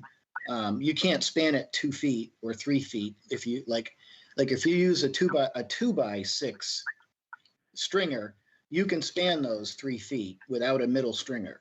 And I don't have in my head what's out there now and whether there's a middle stringer or not, but so you're correct. It would need a middle stringer for the through flow, so that there's at least 16 inches between supports. Okay, 2 other quick questions for you. Yep. In my review of the literature on polypropylene, which is what through flow is made out of, it mentions, well, there are a number of published studies that suggest that polypropylene degrades in strength when exposed to the UV aspect of sunlight. I've saw some lab experiments which are not applicable to this exactly, where they found that the polypropylene lost 70% of its strength in less than a week of exposure to very high intensity UV. Although there's some reference from an Australian firm that when they put it out in the field, it took 3 or 4 months to degrade. Is that the reason that there's this fiberglass material allegedly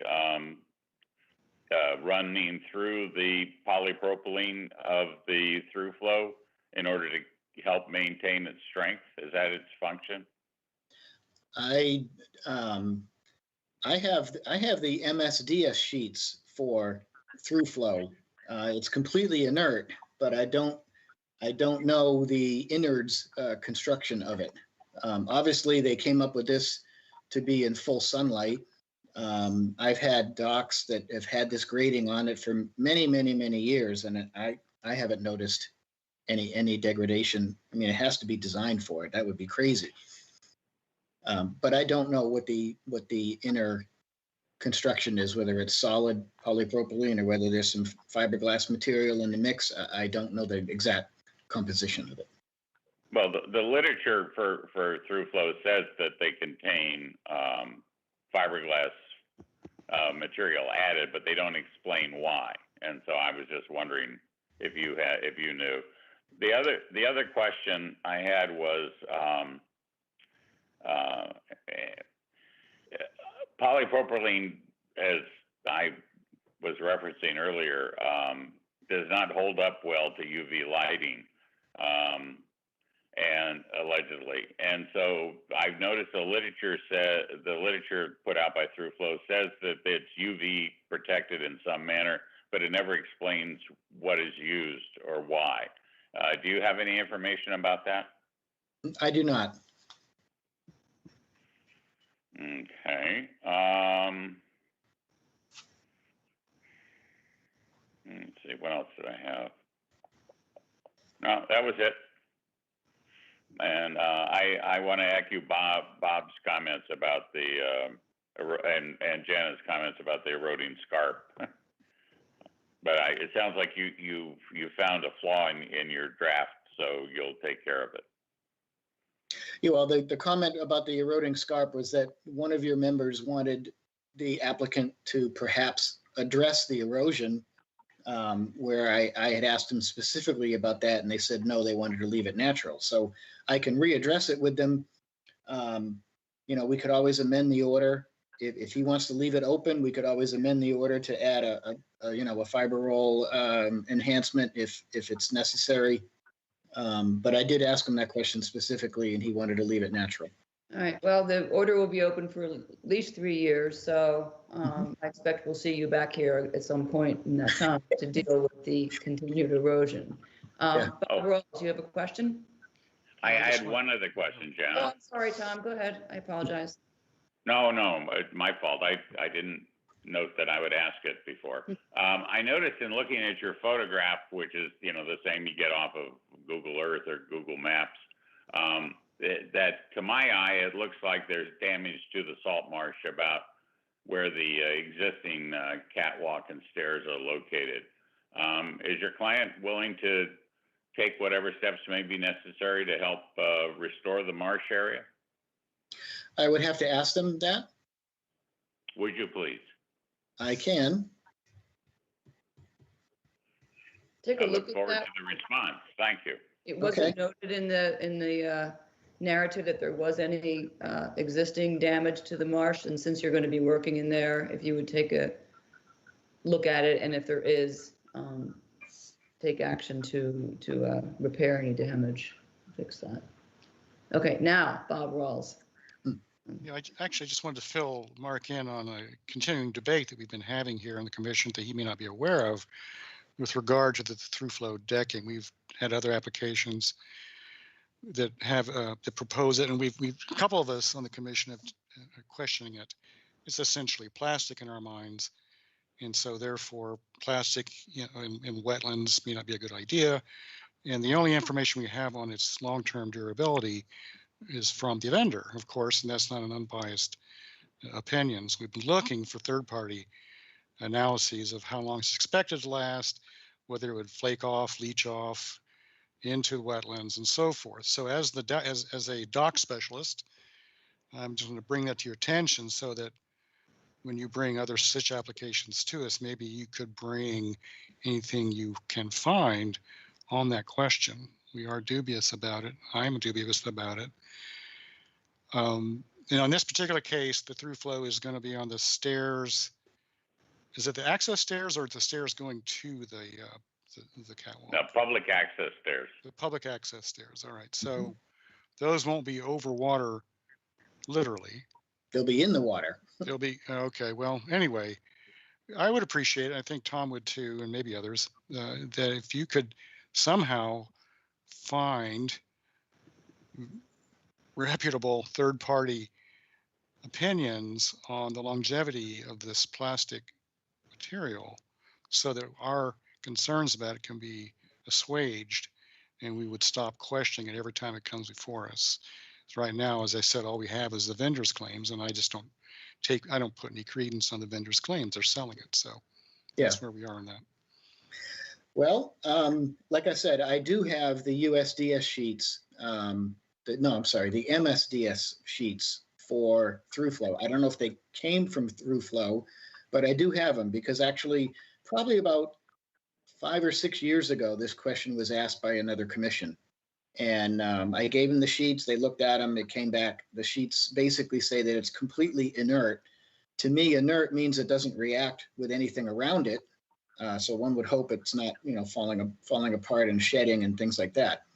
What I could also do is go back to, I've been using this grading for 20 years. So I can look back on some of my early projects and with their permission, go out and take a look at them and see what it's been doing for the last, 20 years. But I'd be more than happy to email you the MSDS sheets. I have those. The MSDS would just tell you how it behaves when brand new. So if you were to give us some photographic evidence that 20 years later, those that you had installed look great, that would be helpful to us. It would be helpful to me. I would second Bob's request. I will do what I can for you. Okay, thank you. It is a continuing matter of concern. And so, anything else, Bob? No, that's it. Yeah, done. Okay, Bob Delvecchio, is that a new hand raise or is that still, I've lost track now? Yeah, just quickly, Janet. Again, I just want to reiterate what I commented on before about the erosion. To me, if I were to spend thousands of dollars on a new structure, I think the best way to protect the land, I think, would be to do something now, and while the old structure is taken out, I think it'd be easier to put some, soft means of protection in before the new structure is installed. To me, that makes the most sense. So Mark, if you could ask the applicant to do something now, that'd be appreciated. I understand. I'll ask that question again of him. Thank you. You're welcome. So we're looking at a continuance. What would be the next available hearing that you guys would like to see me again? The next, careful how you phrase that, is June the 9th, I think. Day before my birthday. Well, there you go. That seems auspicious. Let me check my phone. It's smarter than me when it comes to these things. Kidding. And that would be 9 a.m., right? Yep. Okay. Yeah, I'm good with that. Okay. And when I hear back from zoning, if I need to, as soon as I hear. Let us know if you need to bump it out to July, we can do that. But in the meantime, between now and June 9th, you'll get us the revised plans to fix the issues that we've talked about. Yep, I do my own drafting, so I can do that pretty quick. Okay. Nikki, is there anything else we need from Mark? No, I think that's it. The information you've got on the through flow and the revised plans are what I've got. All right, is there a motion then to continue this to June the 9th? Move to continue to the June 9th hearing. Clark, second. All right, roll call vote to continue 44 Cedar Street to June 9th. Commissioner Rawls. Aye. Delvecchio. Aye, with some mitigation planting, I think, too, Janet. All right, I was just about to mention that someone wanted mitigation planting. Yeah. And then, Thank you. and then just get back to us on what your client says about any erosion control. On the mitigation, well, go ahead and finish the vote. I have a question about the mitigation planting, but go ahead. Okay, Delvecchio. Clark. Aye. Latin. Aye. Sullivan. Aye. I vote aye, so that's unanimous. What's the question on the mitigation? Is it like 2 to 1 for the area of the steps, or what's your wish? That would make sense. It's at a no disturb zone. That's our usual. Yep. Okay. Okay. Thank you very much. The 2 varieties that you said were out there that you'd like to see more of, what was that? There's some beach plum I noticed and some viburnum. So more of the same would be acceptable to you? Yes, to me it would. Yep. I always like to use what's out there because we know it works. Right. Okay, I will address all that as soon as possible, and hopefully we'll see you again in the night. All right. Thank you very much. Thank you. All right, Nikki, moving on. Notice of intent for 571 Old Harbor Road, John Rhinelander, map 16H, parcel 44-C2, construction of a swimming pool, stone terrace, retaining wall, and kayak rack. I believe George Riley's here for this one. Yes, I'm here. Shall I begin? Yes, go ahead. All right. So, as you can see, this property has about 2/3 of it inside the 100-foot buffer from the top of the coastal bank. The the proposal here is to put in a swimming pool and attendant features like the retaining wall and the paved area around the pool outside of the 50-foot buffer from the top of the coastal bank, and a kayak rack at the entrance to the driveway just next to the guest house, which is within the 50-foot zone. Both of the kayak rack and the swimming pool area are proposed to go in the existing lawn areas, so no vegetation other than the lawn will be removed. There's one discrepancy in this, as I noticed, is that the retaining wall at the moment goes through a large pitch pine. I don't want to take any vegetation out of that area, so we would move the retaining wall so as not to go through the pine and save the pine. But that would be the only change.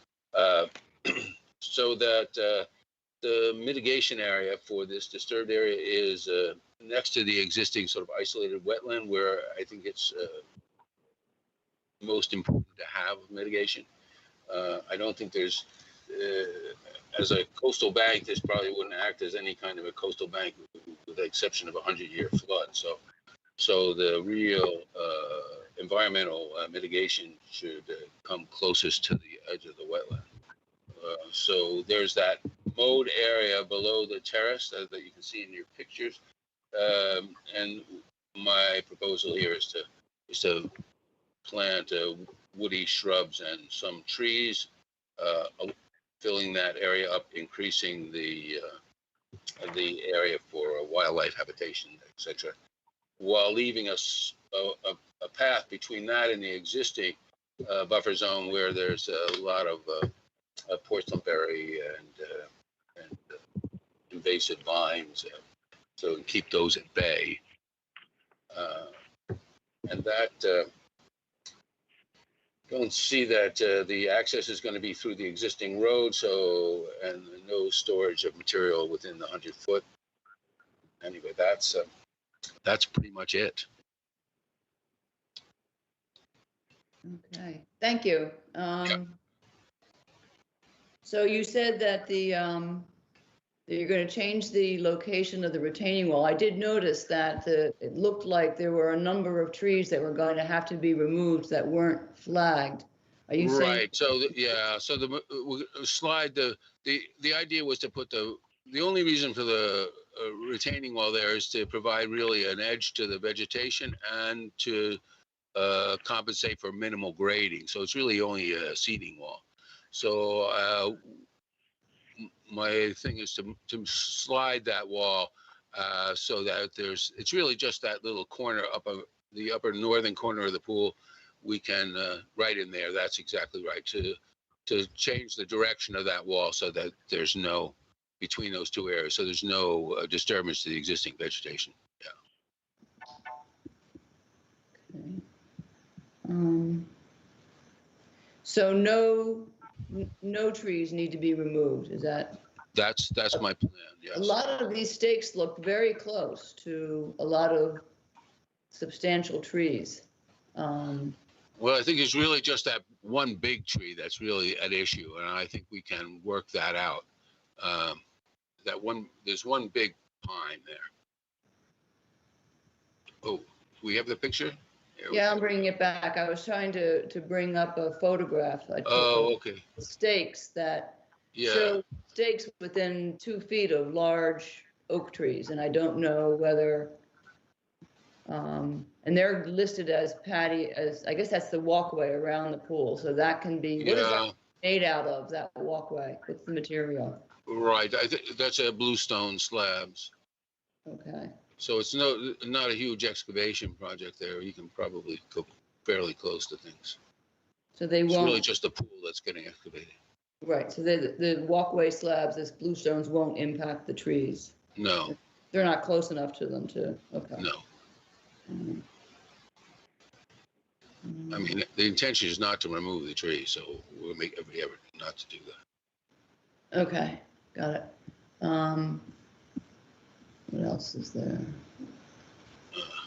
The kayak rack, there's the space for it. It's in between the garage, the parking area, and Right, in the septic system. it's, right. yeah, even though it's no disturb zone, that is a highly disturbed area. Yes. I'm not overly troubled by that, although I will say that, you know, every time I say that, it's already so disturbed, it won't make much difference. I hear death by 1,000 cuts running in my head, you know. Right. So But you know, it's almost 200 feet from that isolated wetland, and of course the coastal bank part is half a mile more almost to the water.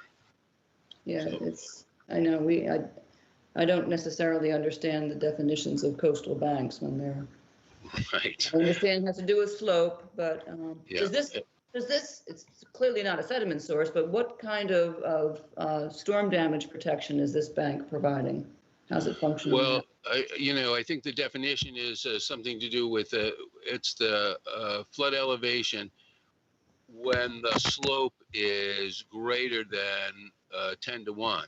Right. So that's sort of it, and in order for that to become an issue, I mean, it would have to flood across Old Harbor Lane through a house and all that way. How often was that going to happen? We don't know. Yeah. So, I mean, it's a minimal issue, really. Changing I think so fast, so it's hard to say anymore, but anyway, okay. Yeah. So the big issue I felt was the protection of the existing wetland and creating Right. habitat. Yep, I'm less concerned about the bank and more about the wetland. Right. Okay, all right, questions, comments from commission members? I just had a question about the building aspect of safety for the pool. Is it a fence or auto cover, or, because I don't It's see a fence on the plan. An auto cover, yeah. Okay. So there won't be any pool fence? That's right. Yes, great. Bob Delvecchio, you have a question? Yes, couple of questions. The apron around the pool, will that be pervious? No. Okay. There's a drain on the south side of the lawn, where it says limit of work on the plan. There's a drain on the edge of the lawn. Did you see that? Yeah. And where is the water coming from? From that, you mean that little road area there? Is that what you're speaking of? There is some rock on the edge of the lawn, and there's an open drain. Yeah. Oh, I don't know about the open drain. I don't remember. I know there's a little eroded area there, and that's just, I think, mostly from runoff from the lawn. It seems channelized, though. I mean, it's in one. Yeah, small that's area. my opinion. Whatever the regrading for this pool will, I think, minimize that a whole lot, because we're not going to have such a slope going down to that one particular space. So do you think it's just runoff, or is it I actually believe a it's pipe? just runoff, but I can take a closer look. But that was my opinion when I saw it first time. Yeah, there's not a pipe leading. No, not that I know. Okay. Also, on the plan itself, there's just a typo on it says instead of inkberry, it says Annalberry. There's an L instead of a K. I didn't see that. Okay, we'll change that. And also on the construction notes, it says, the first item, no herbicides to be used on subject lot. I mean, that's a lush lawn that's on that property. So I find that hard to believe that no pesticides are used on that property. So, Well, maybe I will encourage them to use clover and things like that to maybe make the lawn more of environmentally sustainable. right, because right now I know they're using herbicides and insecticides and everything else, you know, to keep that lawn the shape that it's in. Right. So generally, a condition on pretty much every permit that comes before us is now no herbicides, pesticides, fertilizers, no chemical use whatsoever. So that will be a standard condition for pretty much all projects that come before us. Yep. Other than that, yeah, so you're gonna keep some distance from the new mitigation area from the invasives, correct? Yeah. Yeah. And I think that's essential just to keep that area free of invasives. Right. And is that gonna be demarcated, that area that's gonna be planted? Well, I hadn't thought of putting in like a fence or anything like that, but that could certainly be a possibility if you feel that's necessary. I think I'd like to see something, some edging of some kind to keep it sacred. Thank you. That's all I have. Thank you. Other questions or comments from other commissioners? Clark? Yes, Tom, go ahead. Okay, let's see, let's go back to construction note 1. Instead of the word herbicides, put in pesticides. That's the term we have been using or started using a couple of months ago. And Sure. it includes within it everything. Herbicides, insecticides, rodenticides, you know, the whole kit and caboodle. So should we use no herbicides plus no pesticides? No, just no pesticides. No pesticides. It includes Okay, forget the herbicides. All right. And it includes herbicides. Oh, okay. And rodenticides and everything else that you can think of that you want to kill. Right. Okay. I had a question about the pool area. I noticed there's a slight intrusion into the no disturb zone. And given the smallness of the lot, it doesn't look like there's a lot of room there to change that. But if you have any creative thoughts about how to Well, you minimize mean the this intrusion sliding over or- into the 50-foot? Is that what you're talking about? Yes. Yeah. I think we have not a lot of room, but I think we have like 1 or 2 feet we can play with here to make sure it stays out of that. That would be fabulous if you could do that. Right. Those are the only 2 comments I had. Okay. Thank you. Other questions or comments from folks?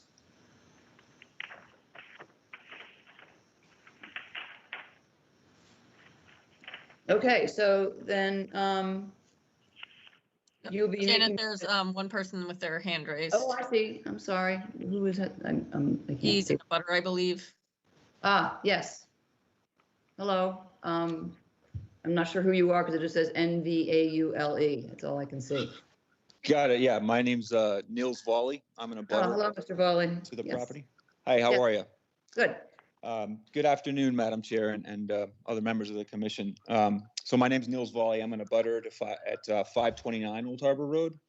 Our property abuts to the southern edge of 571, back towards the area where the wetland is. And obviously, we know that swimming pools are in high demand from a lot of folks who build and live in Chatham. And I'll say I've become a lot more aware of the different factors that are facilitating the large numbers of pools, including the ZBA and the current zoning bylaw and its rules related to what is included and not included in building coverage. So I want to thank all the members of the Conservation Commission for helping to moderate the impact these pools have on wildlife and wildlife habitat and on resource areas. This year, we're on pace for 50 new pools in Chatham. And that's in addition to the 330 pools plus that are already in the ground. So, and that doesn't include April, and it doesn't include the 5 pools today that are on the call. So just related to the pool today, at 571, thanks Mr. Riley and the Rhinelanders for this detailed plan. As neighbors who value the natural landscape, we like that the pool's outside the 50-foot no disturb zone and that the pool and the deck seem appropriately sized. We also like that it's sited beside the house on the lawn area where there's no natural vegetation that's going to be disturbed. During the last 40 years, we've seen wildlife habitat get smaller and smaller in Chatham, and in this neighborhood in particular, due to development. So from our perspective, siting a pool in the lawn area close to the house is much better than siting it where wildlife habitat and natural landscape is lost. We also like that the required mitigation is aimed at positively impacting the wetland. And again, it's not an isolated wetland. It's part of a wetland that runs all the way east to the water. So this is a significant wetland. There's very few inland wetlands left in this part of Chatham. We hope the mitigation plan is designed to have as positive an impact as possible and is designed to have it be as long lasting as possible given the amount of invasive plants / jungle that is around the wetland. So just one question, I guess this is maybe beyond the scope of this, but I'm curious, is this, I don't believe this will need to go to zoning, is that correct? I don't believe so, no. Sarah in the So I building just had- department said no. Okay, that doesn't, that's, again, that's, I guess it's beyond the scope of this, but I'll just ask these questions because as an abutter, we're concerned about them. So I think they just- should be under. Just to be clear, they Yeah. need to be environmental issues. Okay, well, so you can tell me if they're environmental or not, I guess. Related to the auto top, just in terms of safety of that. I know that there's not a fence, which is good, but I wonder about the safety of that. And the That meets- noise, which that's I a guess can be building code applicable question, to and the. it meets building code, so safety is not Okay. a conservation commission Is, purview. is noise in the purview at all or no? I do not believe so. Nope. So when does the public or when do abutters have a chance to discuss that? Unless it has to go before zoning or planning, I don't believe you get much of a say on a private property for something like that. I don't think auto covers are all that loud, and if they are, it would only be for a very brief moment while they opened or closed it. No, I'm talking about safety with that. I mean, I don't know anything, but but I Safety, it guess meets the noise. building code for safety standards, so Okay. that's all we can really comment on that. Okay. Again, I just wanted to confirm that it wasn't going to zoning. I know it's beyond your purview, and again, I really appreciate the work that the commission does. So thank you much. Thank you so much for your time. You're Thank welcome. you. Well, I appreciate your time too. Appreciate your input. We do see pools and with increasing frequency, put it that way. So we're all getting educated about these things. Is there anybody else who wishes to ask a question or make a comment? I don't see any hands. So, where do I have on the date? We are looking for, you're going to make some, Nikki, do you have a list? My notes are actually almost unreadable at this point. Make some changes to the plan. The plan to show the change in the retaining wall. Yep. The change in the retaining wall, yep. That's in the. And the word pesticide Yep. as opposed to herbicide. That's all I have. Okay. Moving the pool a foot or two. Ah, yes. Okay. I do have this list somewhere. I don't know where I put it. I did have this all written down. There's a typo on Inkberry too, as well. Okay, I missed And- that one. And the drain too. Are you gonna clarify on the drain? No pun intended, right? Yeah. No.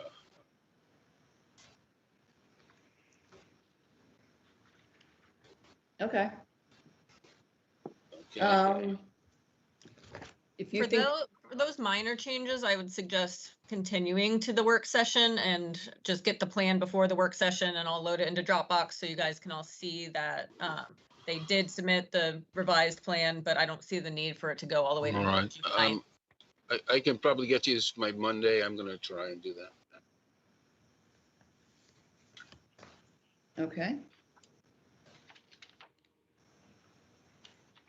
All right.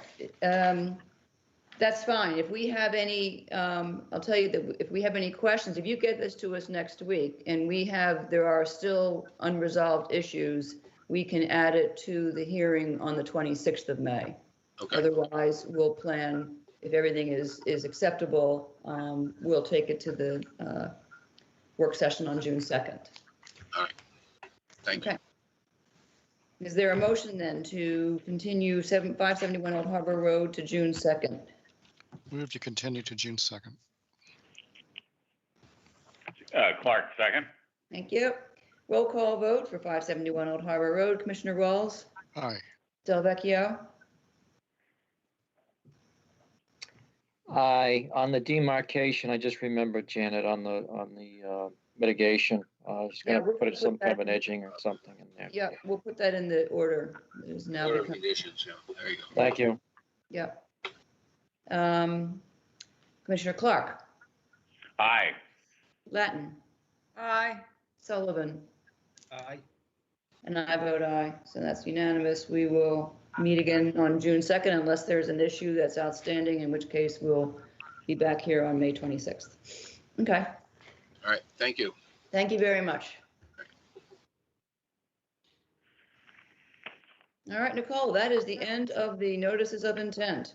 Yes, we just need to vote to continue the 3 hearings. 80 Ridgevale Road South, Gary and Carolyn Terry, map 7B, parcel G63, SE 10-3491, and 1711 Old Queen Anne Road, Craig and Catherine Peters, map 3I, parcel 1, SE 10-3489. They both are just waiting to get, revised plans and I think a planting plan to us, and they both request to continue to May 26th. Can we vote on these together? Yeah, because I opened both of them, so yeah, that's fine. Okay. Is there a motion then to continue 80 Ridgevale Road South and 1711 Old Queen Anne Road to May 26th? Move to continue both properties to May 26th. Clark, second. Roll call vote to continue to the 26th of May. Commissioner Rawls? Aye. Delvecchio? Aye. Clark? Aye. Latin? Aye. Sullivan? Aye. I vote aye. That's unanimous. All right, Okay, next we next have the 83 Siegel Road, 30 Wiki Way, 0 to Squatum Road, 27, 59, 75, and 97 Tilippi Run. So they were told they can't request any more continuances, but they are requesting a continuance again to June 9th. Their reasoning is that a dredge survey hasn't been done since they did their emergency dredging back in December, I think it was. Their coastal's boat was having issues, so they weren't able to get out there. So they're hoping to get the boat issues fixed and get out there and have a dredge survey done for June 9th. I spoke with Janet yesterday, and she and I agreed that they definitely need to have some substantial new materials and be ready to really discuss this on June 9th. Otherwise, we're going to request that they withdraw it. Well, we're just going to dismiss it. Yes. Right, because the problem is that they don't come, so we don't know what the issues are and why it's being delayed. It's over a year now. But so they show up on June 9th with something to talk about, something substantive or face dismissal, which is fine because it's without prejudice and is almost reaching the point in time where they may need to do a new NOI anyway, depending on how things have changed since they submitted their first application. But at least this time they did give us information that they are doing something and trying. So that, that's an improvement. So is there a motion then for 83 Seagull Road to be continued to June 9th? Yeah, this time we really, really mean And it. this time we really mean it. One last final No more Says to her middle continuances school child. to June Isn't 9th. Clark, second. All right, roll call vote. Grade 3 Seagull Road, Commissioner Walls, Aye. Delvecchio, Aye. Clark, Aye. Latin, Aye. Sullivan. Aye. I vote aye, so that's unanimous. We'll see Charlie R. One way or another, we'll see him June 9th. Okay. We got some COCs here to get through. All right, so I'm gonna open the next two together because they're very similar projects. And Bob Perry is here to discuss them. 238 and 294 Cranberry Lane, David Foster, map 15K, parcels 911 and 8F1, SE 10-3033 for stone revetment and bank stabilization. And 299 Cranberry Lane, Dune SD, trustee of SD 2015 Property Trust, map 15K, parcel 7-7, SE 10-3095, revetment modifications. All right, go ahead, Bob. Good afternoon. Good afternoon. I was prepared to say good morning, but it's good You afternoon know, now. it slipped by just like that. Yeah. I want to just summarize this. I appreciated Nikki coming out to this property, and we looked at both of these sites together because they are similar. There was a project at 299 Cranberry that was, it was effectively Marcunas Environmental. And as you know, Peter passed away, and I agreed to take on the final aspects for this certificate of compliance. And I thought the job was well done.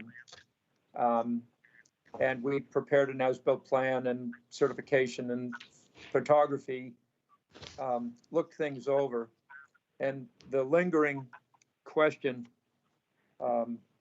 at this site, which is really a lingering question at both, and I think I jumped the line here. I went to 299 before 238, but I think we'll talk about them together.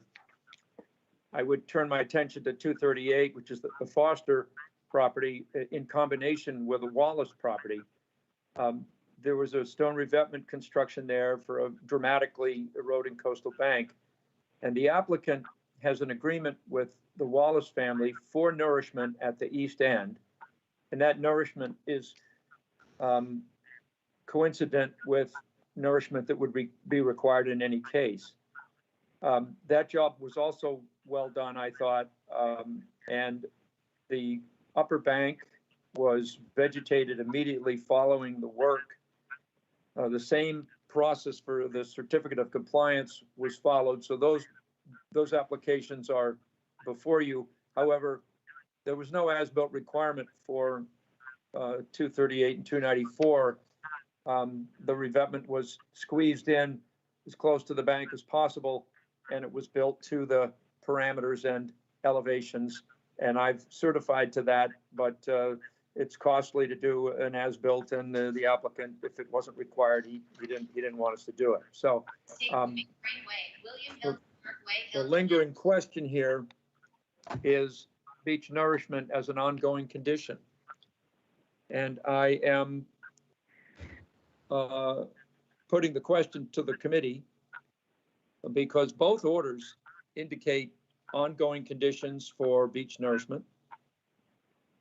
And yet I would want to hear from the commission about how that gets structured, if it's ongoing in perpetuity, or if it's ongoing for a term with then followed by an order of a notice of intent and an order of conditions. And I would want your direction before we took any action. Nourishment has been done while the orders were in force. And yet I've looked at both of these where 100 cubic yards was the generalized quantity. 238 and 294 would have 40 cubic yards at the east end, and they'd have 20 cubic yards at the west end. And if there was interest in going for the full 100, that can be distributed along the revetment.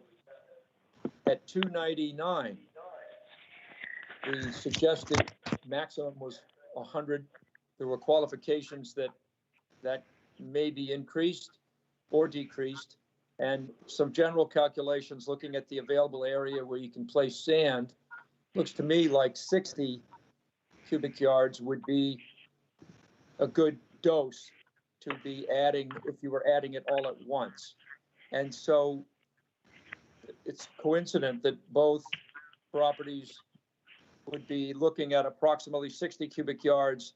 And if that was something the commission would allow to be as an ongoing condition, perhaps you specify that for a limited term. But that's what we're trying to speak of. I think the projects themselves are certifiable for compliance. It's the ongoing condition that we're struggling with. So that's really the summary, and I'll try to answer any questions that you have. Thank you. Thank you, Bob. Well, let's hear from Nicole, what your view is of this. I agree that they are definitely applicable for a certificate of compliance, and it's just the nourishment issue that needs to be discussed. It's pretty common to have an ongoing nourishment condition. So I'm not really concerned with that. It would just be, you have to notify me of when you're doing it, how much, and, pictures or a site visit to take place before and after would really be my only conditions for it. Is that what's already in the order of conditions? I'd have to double check the wording, just a moment. I can read those for you if you like. I have the one here for, I've got the one for 238, 294 on the screen, or my screen. I'm not able to share it with you, but I'll read this to you. This is in the ETSI order. Let me just see here. Certificate of compliance, ongoing conditions. So I'll paraphrase because I'm going to jump over a couple of others. Well, I'll say this. At the time the applicant requests a COC, they shall list and include the request with the following ongoing conditions, which shall be recorded at the registry. Ongoing nourishment shall be requested as an ongoing condition and based on the special conditions regarding nourishment. Established American beach grass and any mitigation plantings above the CES shall be allowed to be replanted using the established Conservation Commission list for native plants. There's no need to do any plantings. They're all in great shape. But that is the wording of the recommendation in the order for ongoing conditions in the COC. Now, to go to the 238, 294, it's very similar. These projects came down about the same time, but I'm not sure I'm going to be able to put my finger on that. I dialed in the document number a moment ago, and it's not coming up. I have the 299 one. It has the condition that ongoing nourishment shall be requested as an ongoing condition and based on the special conditions regarding nourishment. Established American beach grass and any mitigation plantings above the coastal engineering structure shall be allowed to be replanted using the established Conservation Commission list for native plants. Notice shall be given to the conservation agent prior to replacing plants washed away in tidal, surge, or storm.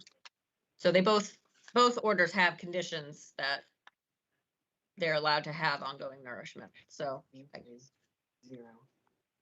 2, 2. Okay. So if we issue the COCs with the continuing conditions that reference those, that would be sufficient? I believe so. Okay. I'm comfortable with that, with notification that it's happening. Right. All right. But anybody else have questions about that? That seems like the right way to go.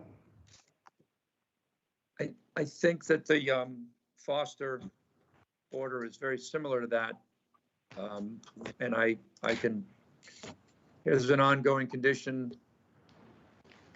It reads similarly. There will be an annual review of the need for nourishment, at which time the Conservation Agent Commission will determine how much nourishment is required to offset the loss of nourishment formerly provided by the bank. if in the judgment of the agent, commission, the coastal resource director, 100 cubic yards is not enough or is excessive, the 100 cubic yard target can be adjusted. And there is a typo here. It says it shall not contain less than 10% fines, but I think they mean more than, and it should actually be like 3 or 4. But I believe these are very, very similar ongoing conditions in the order. So if those two COCs were written the same, it would be acceptable. Okay. Then you can do that, Nikki, right? That's, Yes. all right. I think we are in agreement. Does anybody have a different view? All right. Is there a motion then to approve the request for certificates of compliance for 238, 294, and 299 Cranberry Lane? Move to approve the certificates of compliance for both properties. Clark, second. Roll call vote for the certificate of compliance. Commissioner Rawls, Aye. Delvecchio, Aye. Clark, Aye. Latin, Aye. Sullivan. Aye. I vote aye. That's unanimous. All right. Thank you, Bob. Appreciate it. Thank you all and have a great Okay. afternoon. You too. Bye-bye. Okay, Nikki, 2 more. All right, 78 Monomoyet Lane, Mark Muskovich and Brenda Tobin, map 8D, parcel R39, SE 10-3254. That was for a deck.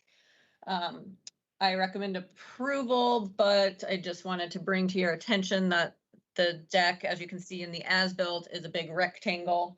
The approved plan had those 2 far corners being diagonal. And my guess is to keep it out of the 50s because one corner you can see just barely goes into the no disturb zone. So, you know, it shouldn't have, it crossed over just a tiny bit, but overall, I think the scope of the project, the conditions were generally met, other than that slight encroachment onto the no disturb zone. So that's up for discussion if you guys are concerned. Are you with saying that that's constitutes substantial compliance?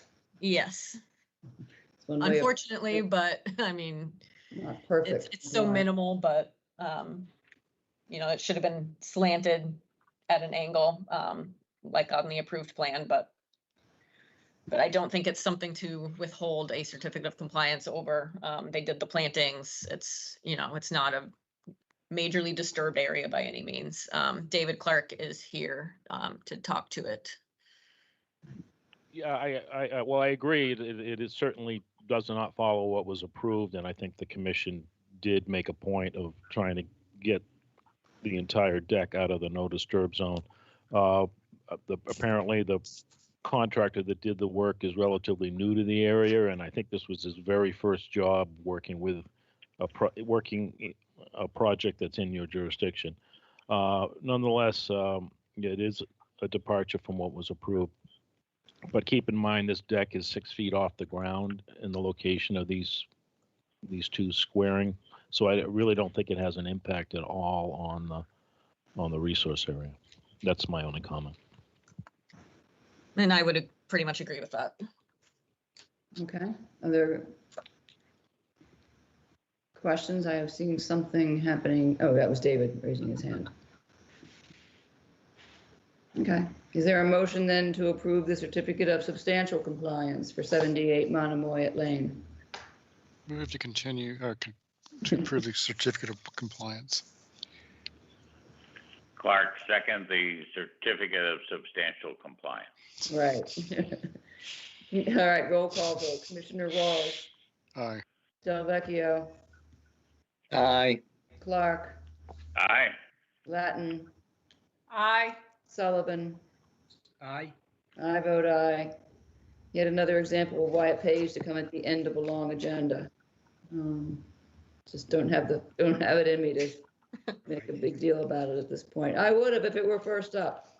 All right, Nikki, let's go to the last one.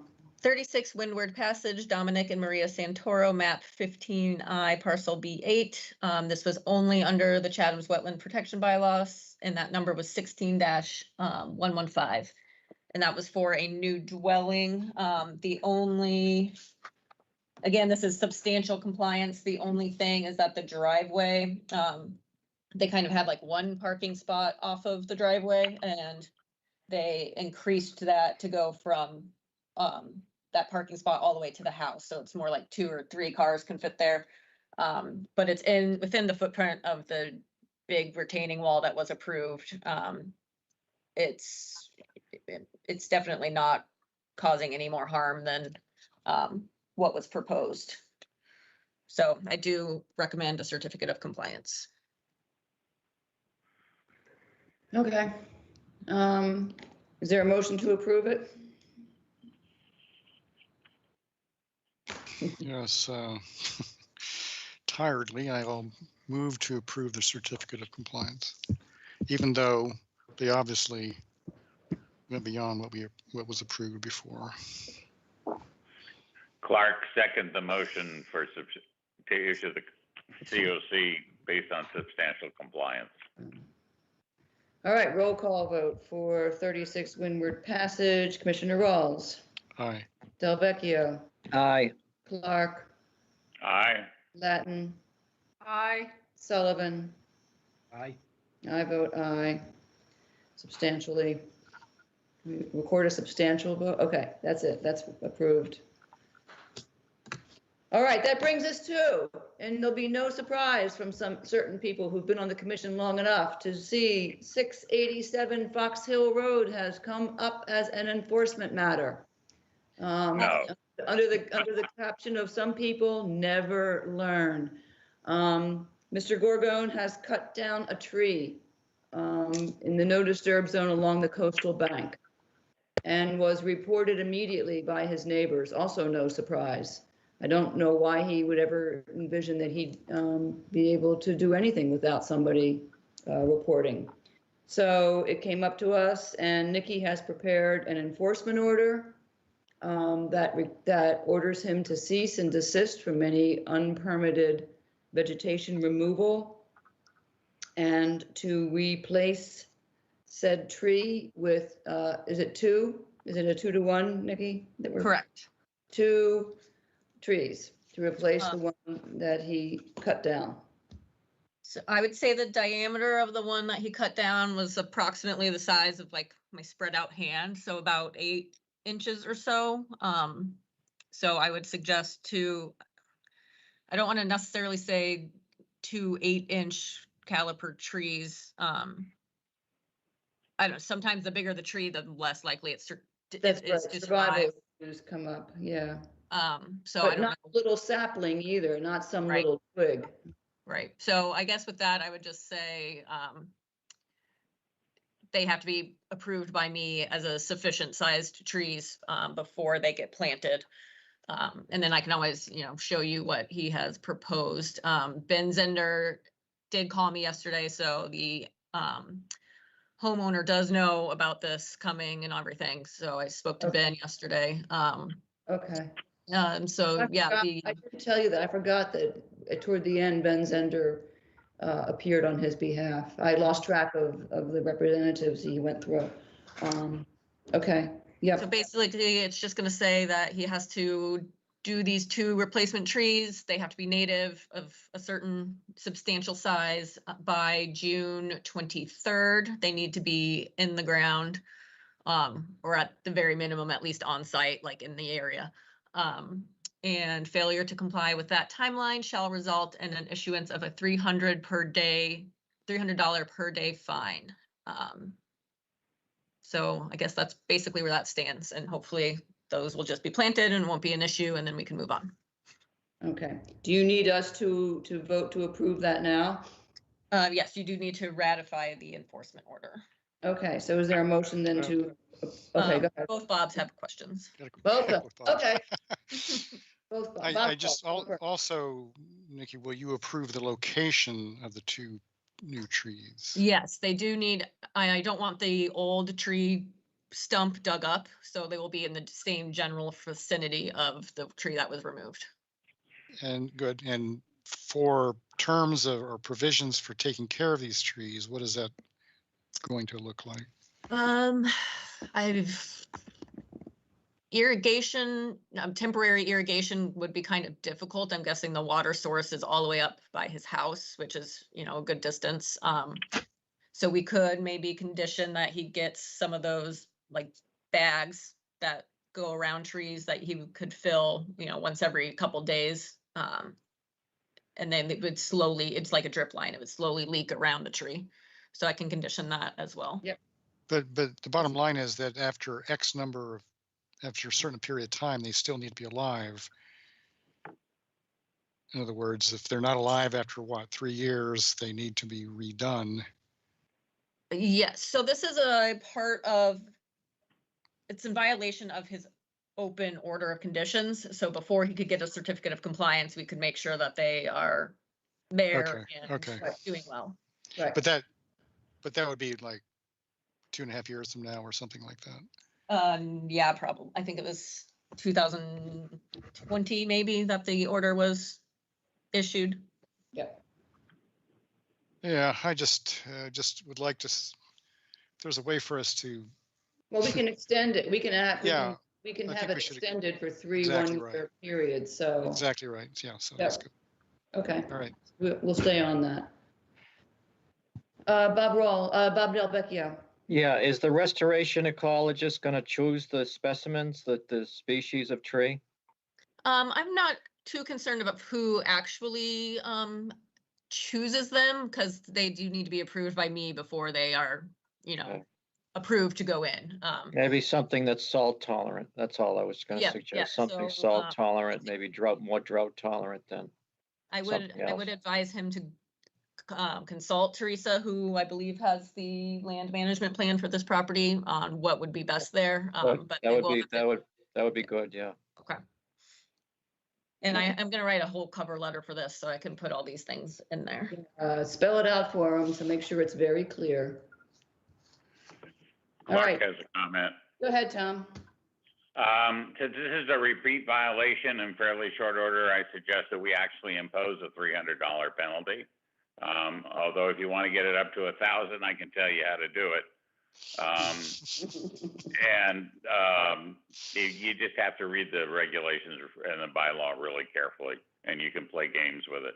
And secondly, I would suggest that when you start cutting down large trees, it takes a long time for them to get back there. So I would say the replacement should be not less than 5 inches in diameter. Yep. I like that. Not less than 5 inches. All right, I can add that. Yeah, I think you're still in the realm of a good survivability at that size, and it's not a twig.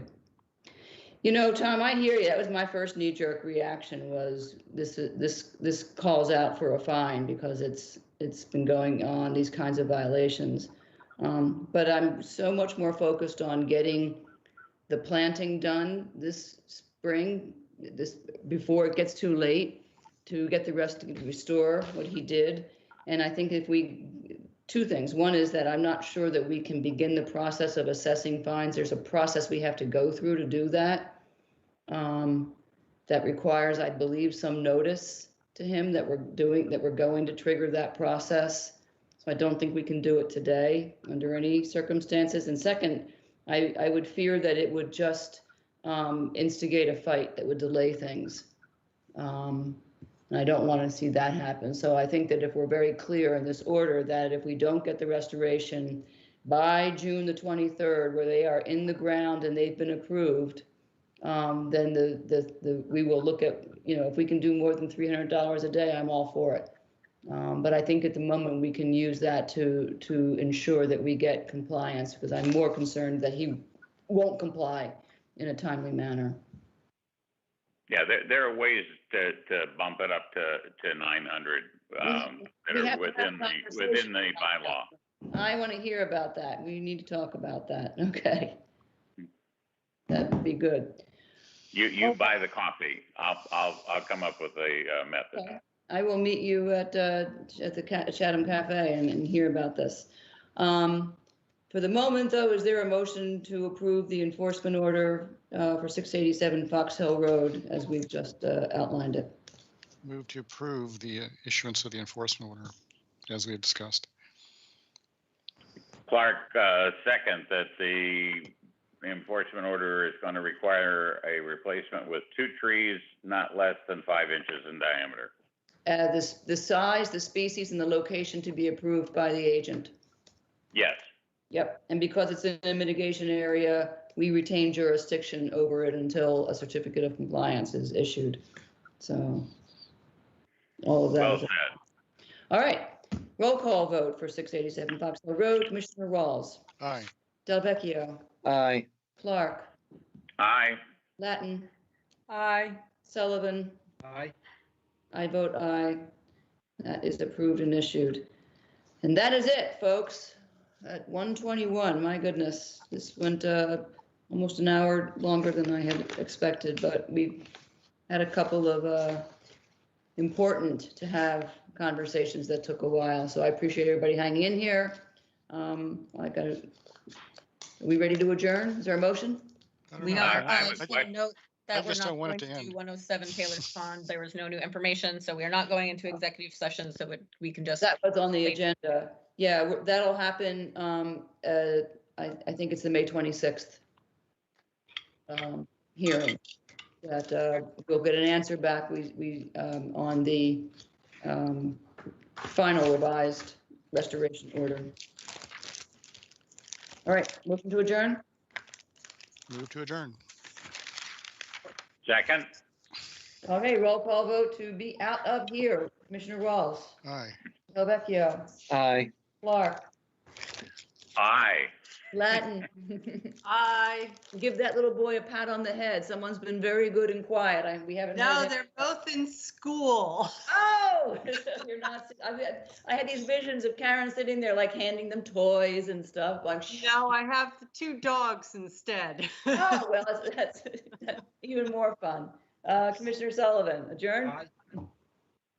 And I am an aye. And thank you, everybody. Thank you, Nicole. Thank you, Crystal.